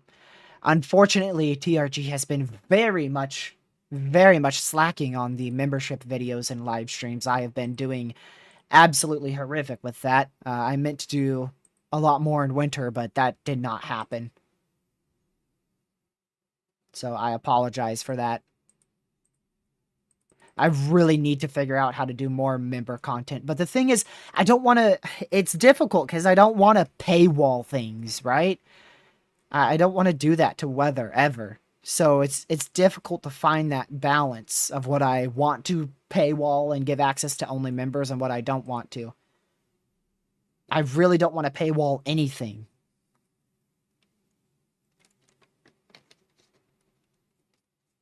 So that's why I haven't been doing many membered things, because it's like, in order to see this important weather information, you have to pay monthly. I'm just like, no. No. So that's why I don't do it.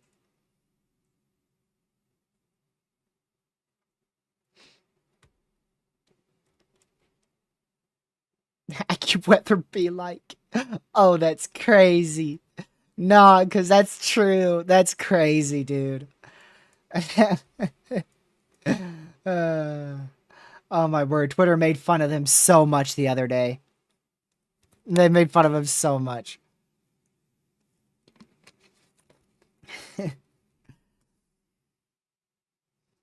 Maybe make non-weather content or very in-depth analysis on member content. That would be a very good idea.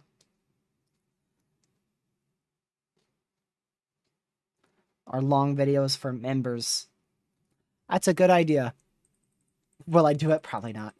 I'm probably gonna end up forgetting about it, to be honest with you.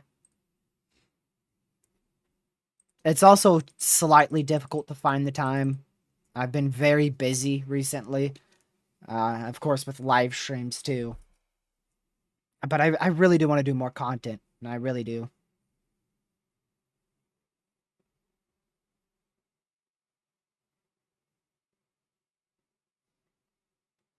I want to do more content there.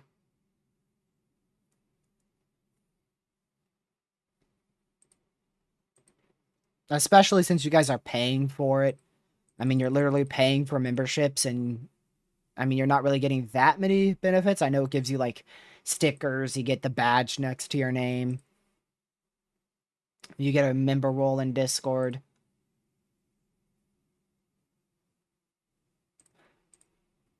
But it's not as much content as I'd like to give you guys.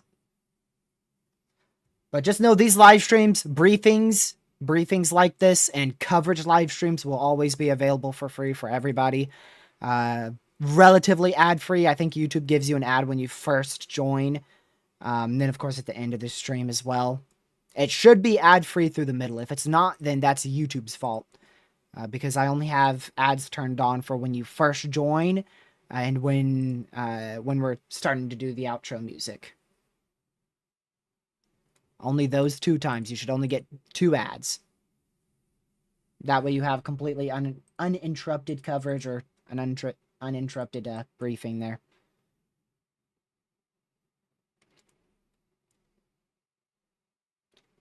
Let's see. Tupelo, Mississippi having a tornado.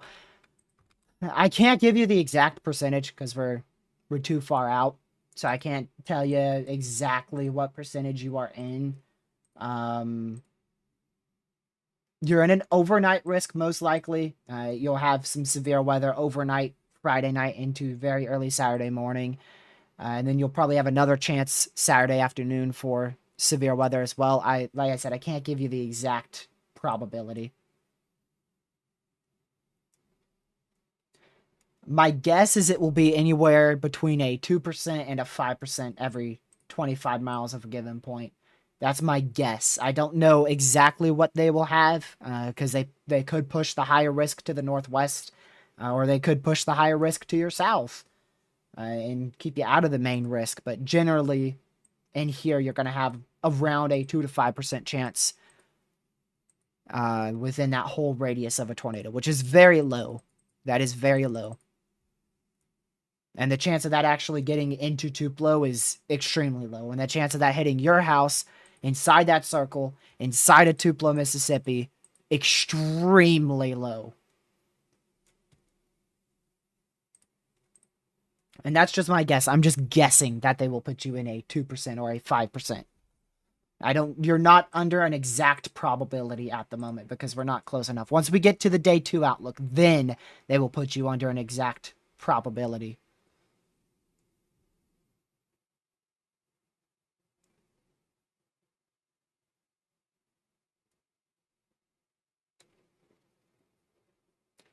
Let's see here. I know everybody has to juggle everything. That's obvious. A lot of people are very, very busy, but I just feel bad not giving members something.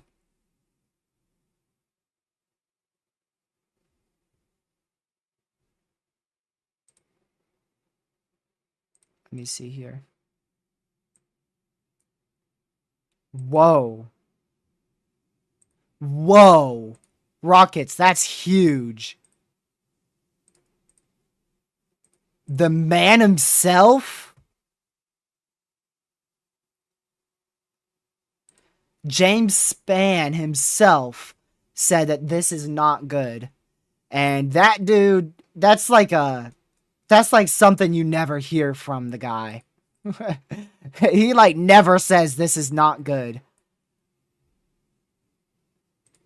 Wow, the man himself said that. Jeez. I watched his briefing earlier this morning. He must have done an afternoon briefing. Dang it, I missed it, didn't I? James Spann. 4 hours ago, I missed that. No, that was right when I looked. I looked at... Oh, I had to just miss this because I looked at 4 p.m. Like right around 4, I looked. I had to miss it by just a minute or so. Wow. Unfortunate for me. He does the live briefings on YouTube as well, Isabel. He has his own channel for it. And James Spann, he is like, for Alabama, he's #1. I don't think there's anybody better in Alabama than James Spann in terms of a meteorologist. No offense to all the other meteorologists, but I apologize. James Spann, I think, is #1. Even in the world, he's up there in my list.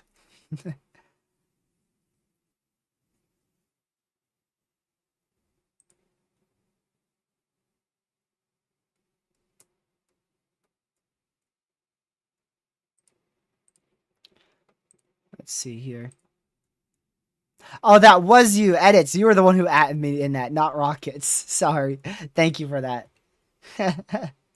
You're right. I just assumed it was Rockets because he's already added me like once or twice today, so... Yeah, he already added me twice. I just assumed it was him. Didn't even bother to read the name. Shows you how good I am at remembering things.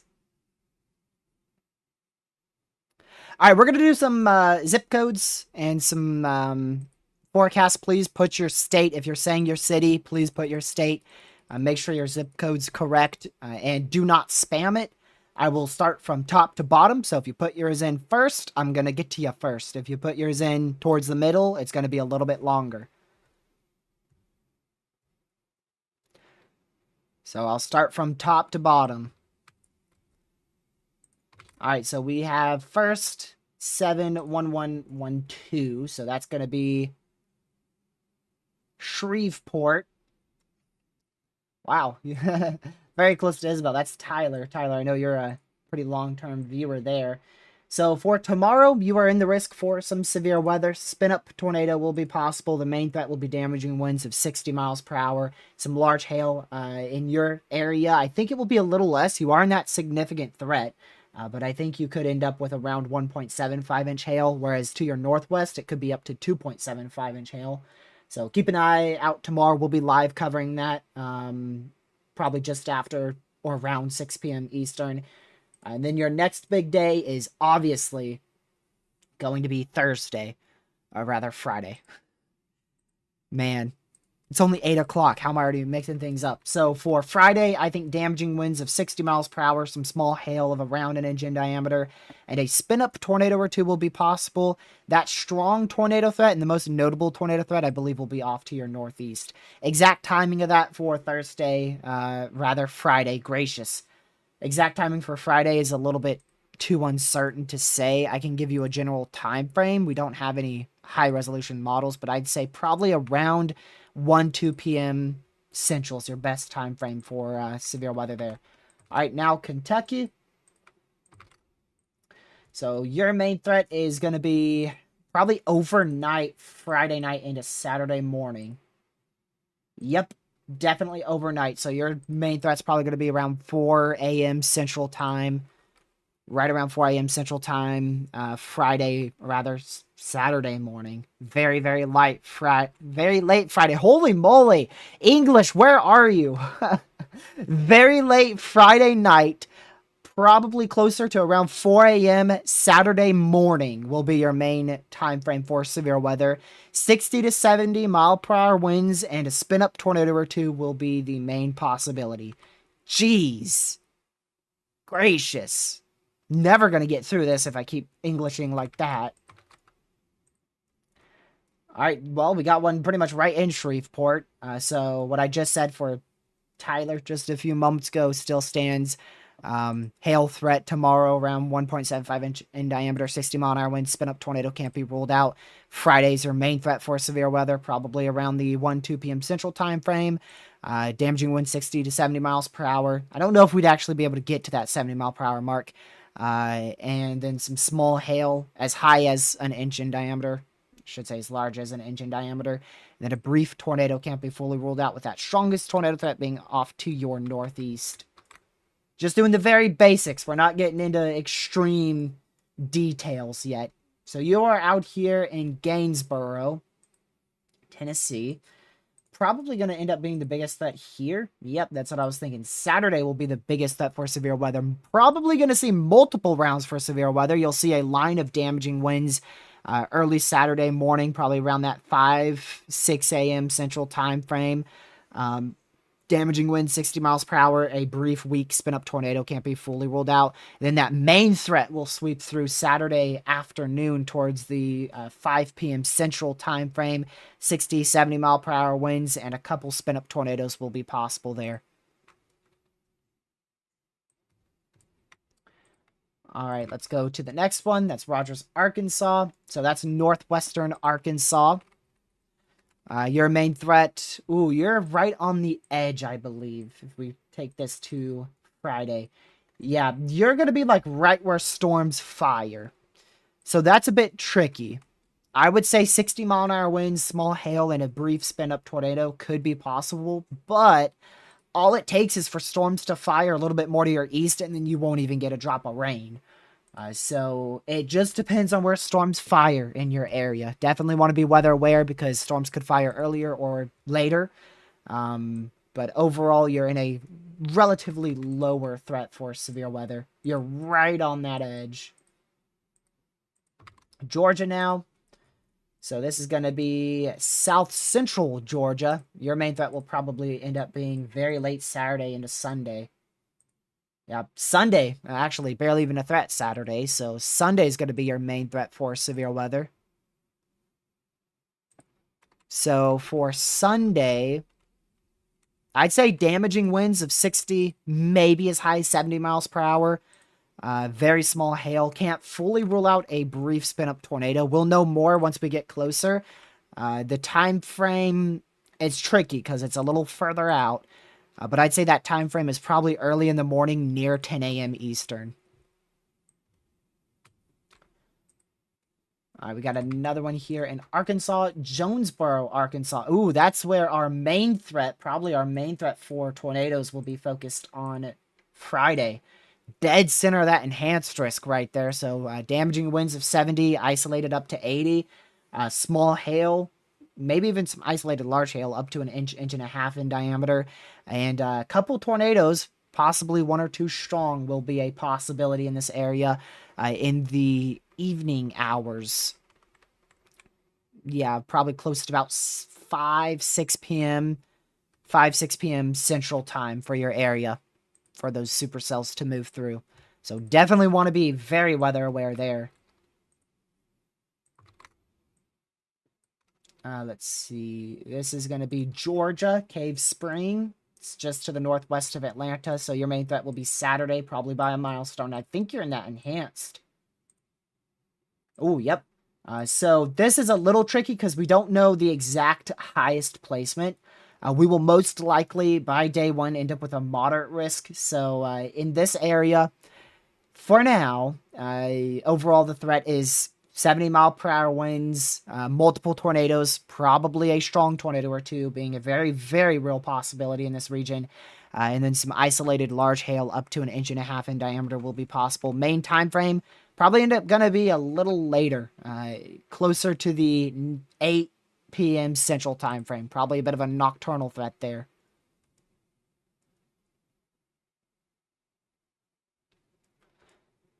Let's see. There we go. All right, this one's going to bring me to Albany, Kentucky. Main threat definitely going to end up being Saturday. Could have 2 rounds of severe weather. Very, very early morning Saturday, probably before the 8 p.m. Central Time frame. Isolated 60-mile-per-hour winds. Maybe a brief weak spin-up tornado. Can't be fully ruled out. But your main threat will be Saturday evening, likely around that 6 p.m. Central Time frame.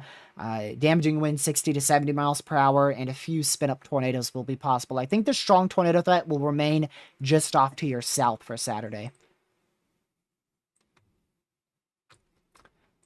Got one in Indiana here. Your main threat probably going to be overnight. Yeah, so your threat will be overnight Saturday, or rather overnight Friday into very early morning Saturday. Let's see here. So looks like Saturday morning, probably around 3 a.m. Central. That's a guess for time. It's going to vary as we get closer. Things could speed up, slow down. Main threat, 60-mile-per-hour winds and a brief spin-up tornado will be possible. That strong tornado threat will be off to your, well off to your southwest. But you could definitely end up with a spin-up tornado threat and most likely biggest threat, 60-mile-per-hour winds. Wouldn't fully rule out isolated up to 70. Pretty much Birmingham Metro, dead center of that target. If we do get a moderate risk, there's a pretty good chance you'd end up being included in that, as you're right in the middle of that enhanced risk for severe weather. So you're looking at multiple tornadoes, a few strong tornadoes, 70-mile-per-hour winds, and some large hail up to about an inch and a half in diameter, all being possible. That should end up being probably one of our main days for severe weather, and that primary threat will end up either being over your area or just barely off to your southwest for the absolute highest threat for significant tornadoes. Timing for it most likely will be in the evening. It looks like you could have some prefrontal supercells around 2-3 p.m. Central, and then that primary QLCS and squall line will probably move through towards the 6-7 p.m. Central time frame. So you could see multiple rounds of severe weather in that area. Probably multiple significant rounds of severe weather. Kind of east central Kentucky here. So main threat Saturday. Damaging winds of 60 miles per hour, as high as 70 miles per hour. Small hail, no bigger than an inch in diameter. And a brief spin-up tornado or two will all be possible Saturday. Primarily around the 8 p.m., 7 to 8 p.m. Central time frame. There is some uncertainty in Kentucky on exactly how great that tornado threat may be. Right now, it looks pretty low end. Just a brief spin-up tornado or two, but we may have a better risk for a few tornadoes if things uptrend when we get closer. Wisconsin. So you are southeast Wisconsin. I don't think you're in that risk for severe weather. I think you're on the edge of it for Friday. Yep, right on the edge of it. What, probably about 25-ish miles away? Yeah, 26 miles. Very close. Almost got it. About 26 miles away from that main slight risk for severe weather. They could include you in that slight risk, even if they do or don't. There will still be the possibility for 60-mile-an-hour winds and a spin-up tornado. That wind threat might get as high as 70 miles per hour, but at the moment, there's not enough confidence for them to include you in that slight risk just yet. So more of a damaging wind threat with a very lower end damaging wind threat. Like I said, 60-mile-an-hour winds and a brief spin-up tornado. You're a little bit more southwest of that here, so this is for Fort Atkinson, Wisconsin. Just a little more southwest, so I don't know if I said the time frame, but both of you guys, your time frame is around the realms of 10 p.m., 11 p.m. Central, right around there. You are in the slight risk, so you got a risk for 60 to up to 70 mile per hour winds, and a spin-up tornado or two will be possible. Like I said, 10, 11 p.m. Central Time, Friday evening / Friday night. Columbus, Ohio, you are definitely in that risk for severe weather on Saturday. Yep, right in the dead center of that slight risk. So 60-mile-an-hour winds. It's a little uncertain on how far north the threat may go. But at least the threat for 60, maybe up to 70-mile-per-hour winds and a couple spin-up tornadoes will be possible. We may have a low-end chance for a strong tornado up here. Right now, it doesn't seem like that strong tornado threat is going to reach this far north, but this is where we were watching yesterday. The GFS had a very potent environment over here, so I wouldn't completely rule out a strong tornado, but it is a very low-end strong tornado threat, very conditional. Oh man, Pez, I shouldn't even do this zip code. I'll do it.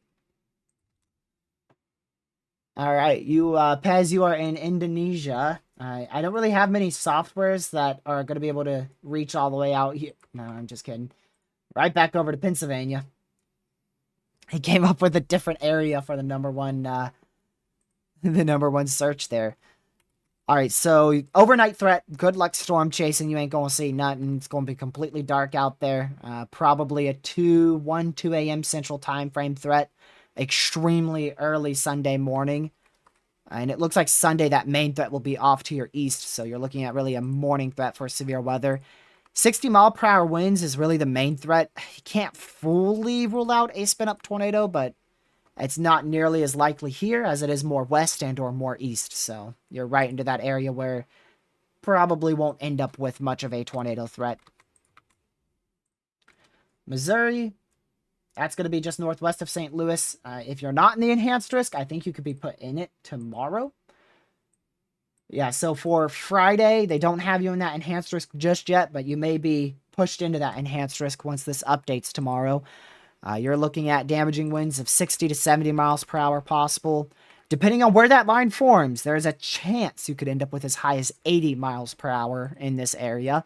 A couple spin-up tornadoes, maybe even a strong spin-up tornado, can't be fully ruled out. The main threat, though, like I said, 60, 70, up to 80 mile per hour winds, as well as a multiple spin-up tornadoes possible. That strong tornado threat is going to be very much isolated. It's going to depend exactly where it is. And it's hard to say exactly where that may set up. All right, I believe that's a repeat zip code there. Birmingham, I already did that one too. Michigan, don't think I did that one. You are in very close to Detroit, Michigan. I think you're barely outside of that slight risk.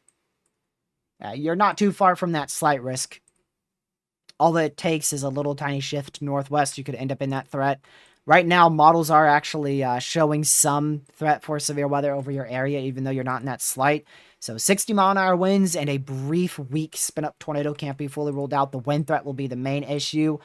To your southeast more, Out in this area, the highest wind gust could be up to 70. For your area, the highest gust is probably going to end up being 60, 65. You're not in that absolute prime area for severe weather and highest threat. Virginia, southwest, way southwest Virginia. So you're probably looking at an overnight threat for severe weather Saturday night. Yep. So actually, so far overnight, you're into Sunday. Looks like Sunday towards 1, 2 a.m. Central. Actually, we're in Eastern here. 1, 2 a.m. Eastern, I believe we're in Eastern. Damaging winds 60, as high as 70 miles per hour possible. Tornado threat looks relatively low because of the Appalachians. I think most of our tornado ingredients will be low out here, but can't fully rule out a spin-up tornado overnight.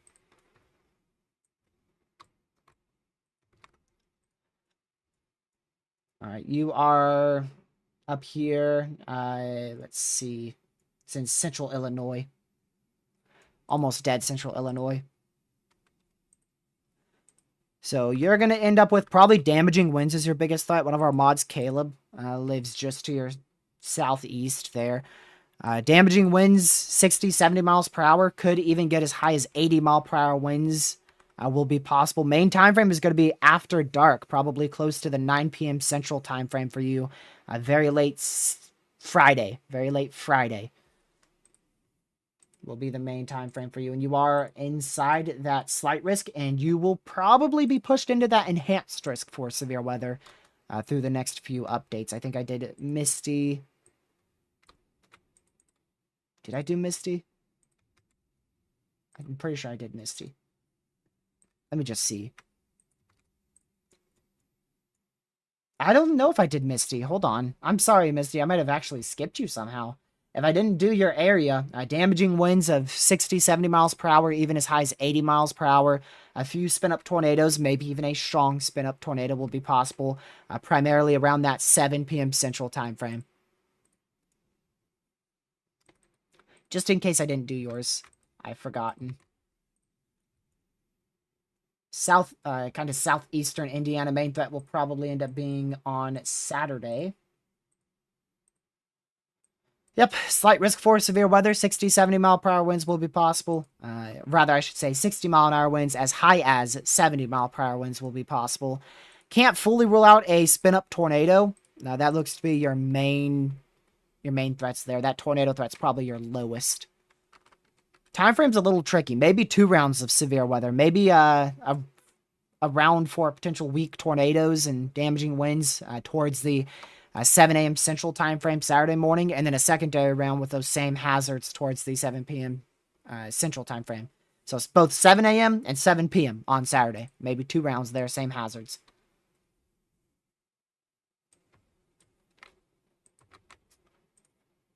All right, let's go over here. Birmingham, I did do that. Clarksville, Tennessee. You should be in that slight. Yep. So you're looking at 2 rounds of severe weather again. For your area, you're going to end up with damaging winds, maybe a brief spin-up tornado very early Saturday, likely around that 6, 7 p.m., or rather 6, 7 a.m. Saturday morning. Your main threat will be in the afternoon hours, though. As you get towards 4 p.m., maybe 5 p.m. Central, that wind threat will be 60 to 70 mile per hour winds possible, and a few spin-up tornadoes will still be possible as well.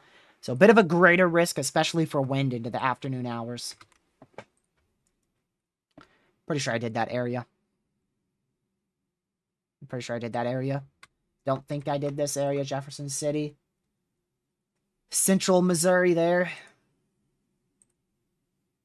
Let's go back in here. There you go. So you're in that slight risk. I don't know if you're going to be pushed into that enhanced. You may not be pushed into the enhanced.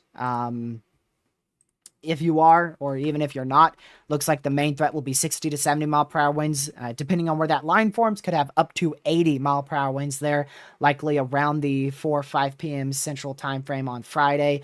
A few spin-up tornadoes will also be possible. I think that strong tornado threat will be off to your south, as well as a second strong tornado threat off to your northeast.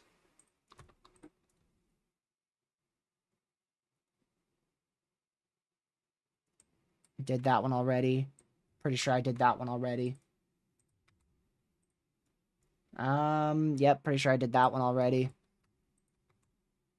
Oh, don't think I did that one. That's northeast of St. Louis. I've done some of the enhanced risk already, so you probably generally know what I'm about to say. Widespread 60 to 70 mile per hour winds, isolated up to 80 miles per hour towards the 7 p.m. Central time frame. A few spin-up tornadoes, maybe even a strong spin-up tornado. Can't be fully ruled out. That would be Friday. Holy crap, I've got 30 more to go.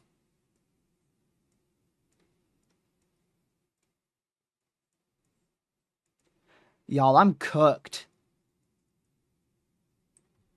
I pray most of those are repeats. Alright, well, you're in the same hazard. 60, 70 mile per hour winds. Isolated up to 80. Multiple spin-up tornadoes will be possible. Maybe even a strong spin-up tornado, especially towards that 6 p.m. Central time frame. Friday evening.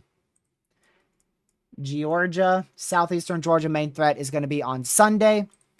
Here in that slight risk for severe weather, 60 to 70 mile per hour winds will be possible. Maybe a spin-up tornado. That tornado threat should be primarily low in this area. The main tornado threat will be off to your southwest and probably off to your northeast. So could end up with a weak spin-up tornado, but most likely the main threat will be 60 mile an hour winds as high as 70. And that's just for your general area. Remember, these are the possible hazards, not what you'll actually see. There's a good chance you'll see substantially less than what I'm saying for these areas. And that's the hope. But I'm telling you what you're in the risk for and the general chances for it. Once we get closer, we'll know the exact probabilities for these areas.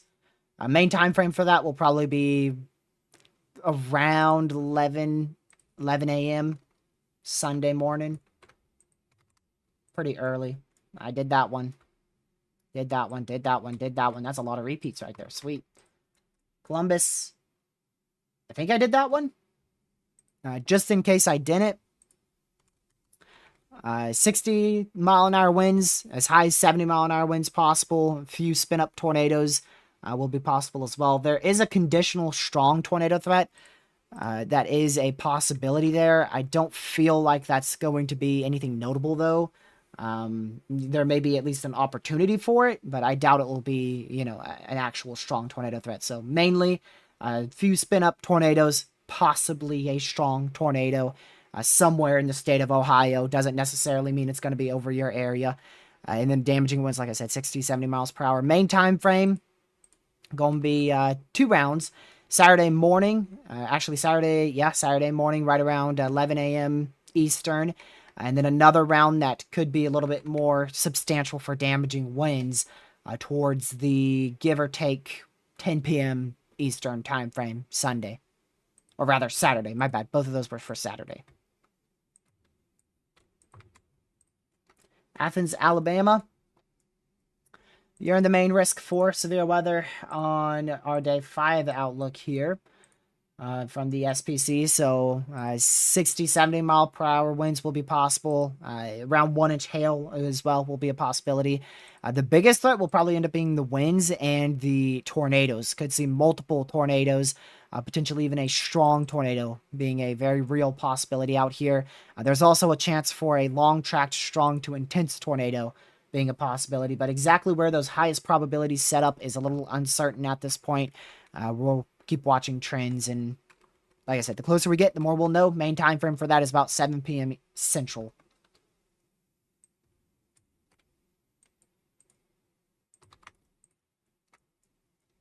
Springfield, southwestern Missouri. So, let's see here.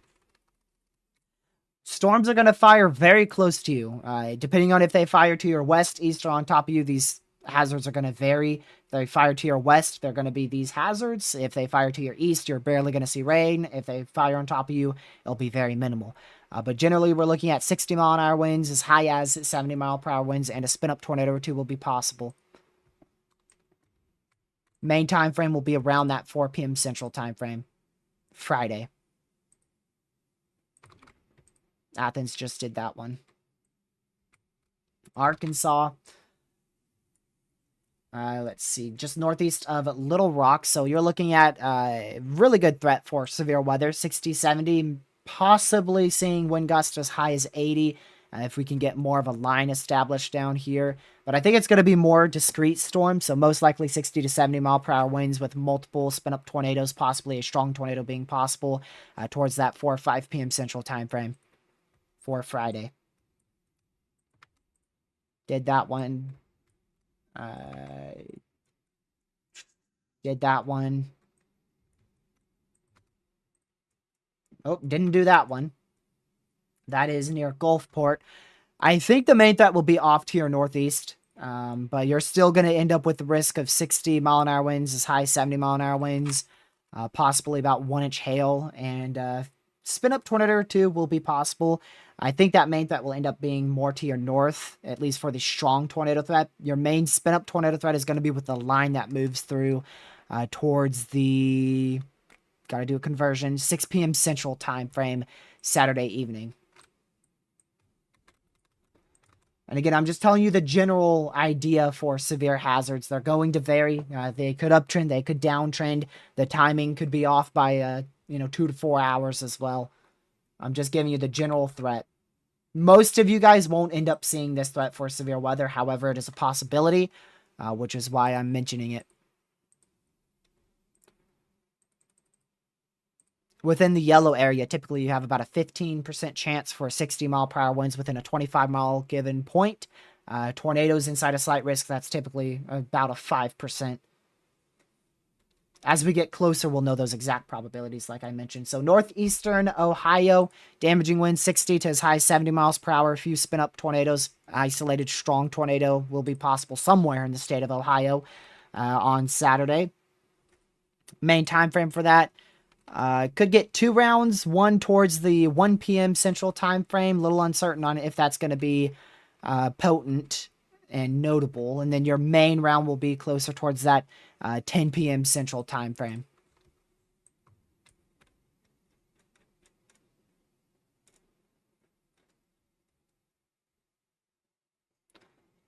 All right, let's see here. All right, that's still generally where I said before. All right, we're going to refresh the zip codes because I know a lot of you guys were spamming them. So if I didn't say your area or generally your area, go ahead and put in the zip code again because there's so many, I can't keep track with which ones I've done and haven't done yet.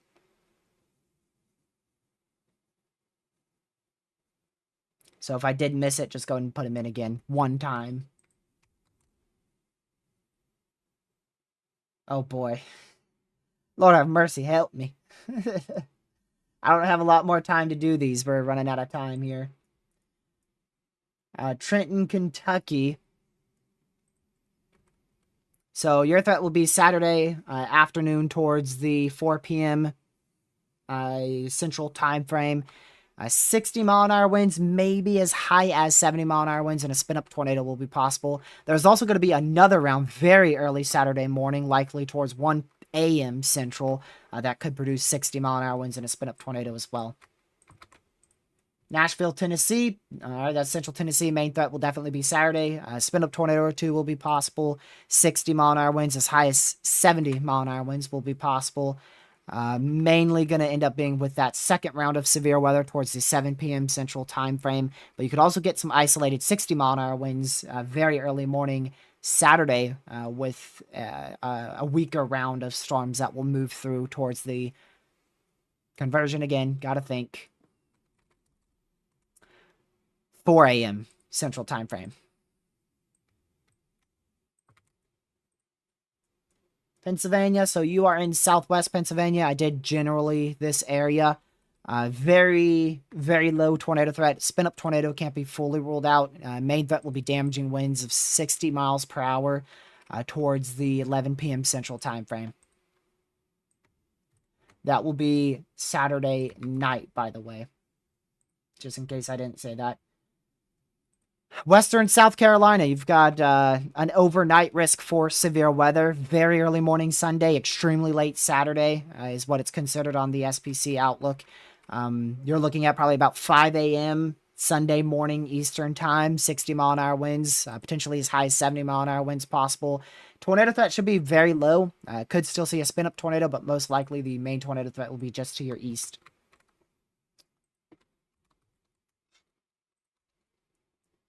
Jackson, Michigan, South Central Michigan.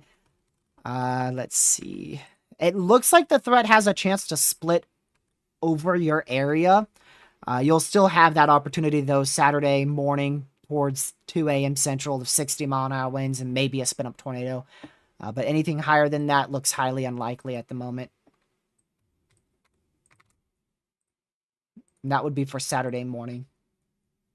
Enhanced risk in Alabama. We got someone right in the middle of the enhanced. So that would end up being, if we do get a moderate, it would probably end up being near or barely to the west of that area.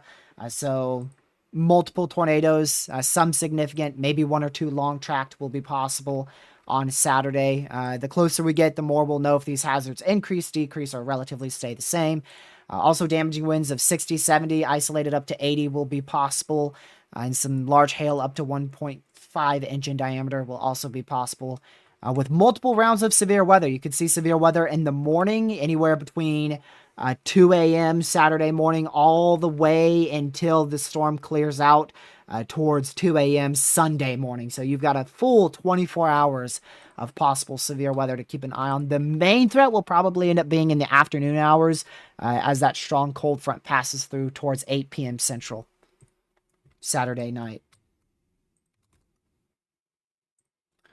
Arkansas, that's near Little Rock. So you're right in the middle of that enhanced risk. So you're looking at damaging winds of 60 to 70 miles per hour. A few tornadoes, maybe a strong tornado can't be fully ruled out somewhere near or east to northeast of this area. Main time frame will be Friday around 4 or 5 p.m. Central.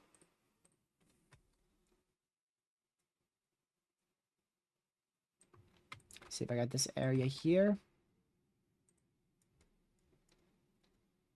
Nashville, I already gave a general idea of that area. I'll do it just in case you missed it. 2 rounds of severe weather. The first round will be relatively on the low side. Isolated 60-mile-an-hour winds around 2, 3 a.m. Saturday morning. Maybe a spit-up tornado, but that tornado risk is low. Better threat for all hazards Saturday around 4 or 5 p.m. Central. Multiple, rather, 1 or 2 spin-up tornadoes, as well as damaging winds of 60 as high as 70 miles per hour will be possible Saturday afternoon. South Carolina again, just to the southeast of Greenville. You're in that overnight threat as well. A brief spin-up tornado, but the main threat will be damaging winds of 60 miles per hour, likely closer to that 10 a.m. Central time frame, maybe just before that. It depends how slow our line moves Sunday morning.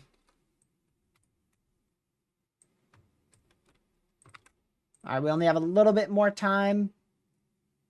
You're in far northeastern Wisconsin, so your threat will definitely be on the lower side. Very weak spin-up tornado, up to 60-mile-per-hour winds could be possible Saturday morning towards the 2 a.m. Central time frame.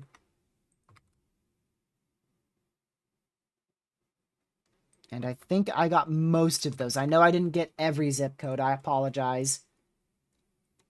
Northwestern Indiana. Damaging winds of 60 miles per hour. Let's see here. And maybe a spin-up tornado. Possibly as high as 70 mile per hour winds as well towards Saturday morning, likely around 1 a.m. Central. Wouldn't be shocked with an isolated gust up to 70 there.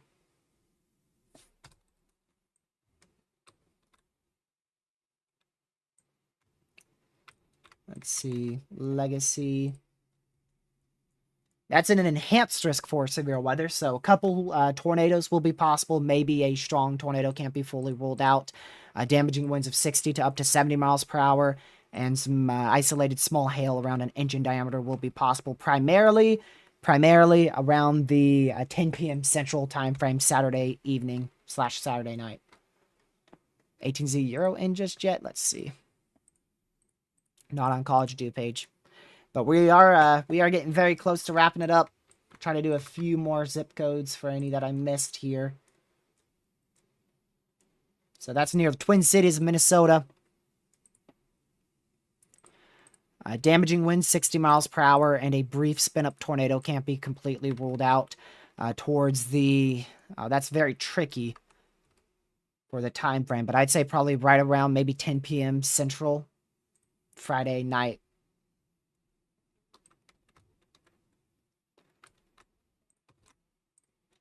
Greenville, Georgia. So you're in that enhanced risk. Strong tornado. Well, let me start at the beginning here. 60-mile-per-hour winds, 70-mile-per-hour winds will be possible. 60 to 70 there. Multiple tornadoes, maybe a strong tornado will be possible. And some very small hail as high as an inch in diameter, or as large as an inch in diameter, will be possible. Relatively overnight. You're looking at probably around that 2 a.m. Central Time frame Sunday morning. But we are getting close to wrapping up the stream, so if you haven't already, make sure you hit that like button, subscribe to the channel, and like the stream if you haven't already. It's greatly appreciated. Also, make sure you hit that notification bell to also you know when I go live tomorrow. We'll be live probably about either 6 or 7 p.m. Eastern tomorrow, depending on the greatest threat for severe weather. We'll be live at some point for sure tomorrow. Like I said, it'll be a mixture of a briefing as well as a coverage stream. So definitely one of the longer live streams we've done over the last few days here. We're up to 3 hours on this one.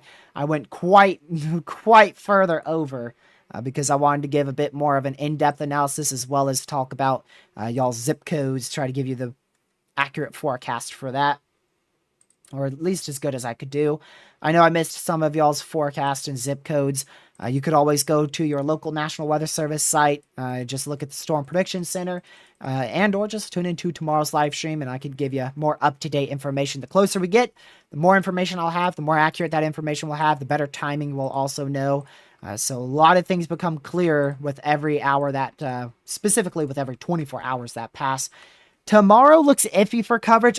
What I may end up doing is just doing a briefing, and then if we run into any storms, then we'll just end up covering him at that time. But yeah, I'm going to go ahead and wrap things up here. I appreciate you guys for tuning in. I appreciate for all the support. Almost reached 3,000 people. Almost 3,000 people with the word of severe weather today. All thanks to you guys hitting that like button, sharing the live stream, and subscribing to the channel. All because of you guys, we almost reached 3,000 people today. We've reached thousands over the last couple days, almost 10,000 people in the last 4 days because of you guys. So it's really, really appreciated. I greatly appreciate everybody for tuning in, all the mods for Mod and Chat. And of course, special shout out to our donator of Proxy. Proxima gifted $75 and 20 gifted memberships today. Greatly appreciated, Proxy. I hope everybody has a great rest. I hope you all have a great rest of your Tuesday night. And of course, I appreciate every last one of you. Every single thing that you do for this channel, just watching it, liking the stream, subscribing, sharing it. It all helps significantly. Even just sitting here and watching the live stream, even if you don't like, even if you don't share, even if you're not subscribed, it still helps us reach people with the word of severe weather. And that is the goal of these live streams. Always the goal is to reach as many people as possible to get you weather aware, and then try my best to give you some accurate data based off of models and, of course, official information. But hey, that's going to be it. I appreciate you guys for tuning in. It's on this Tuesday night. Have a fantastic rest of your night, and I will see you guys in tomorrow's live stream. Stay safe. Thank you much for Mod Chat. Goodbye.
Stay safe, watch severe weather, and I'll see you guys in tomorrow's live stream. Have a great rest of your Tuesday night. Thank you much for watching. Good.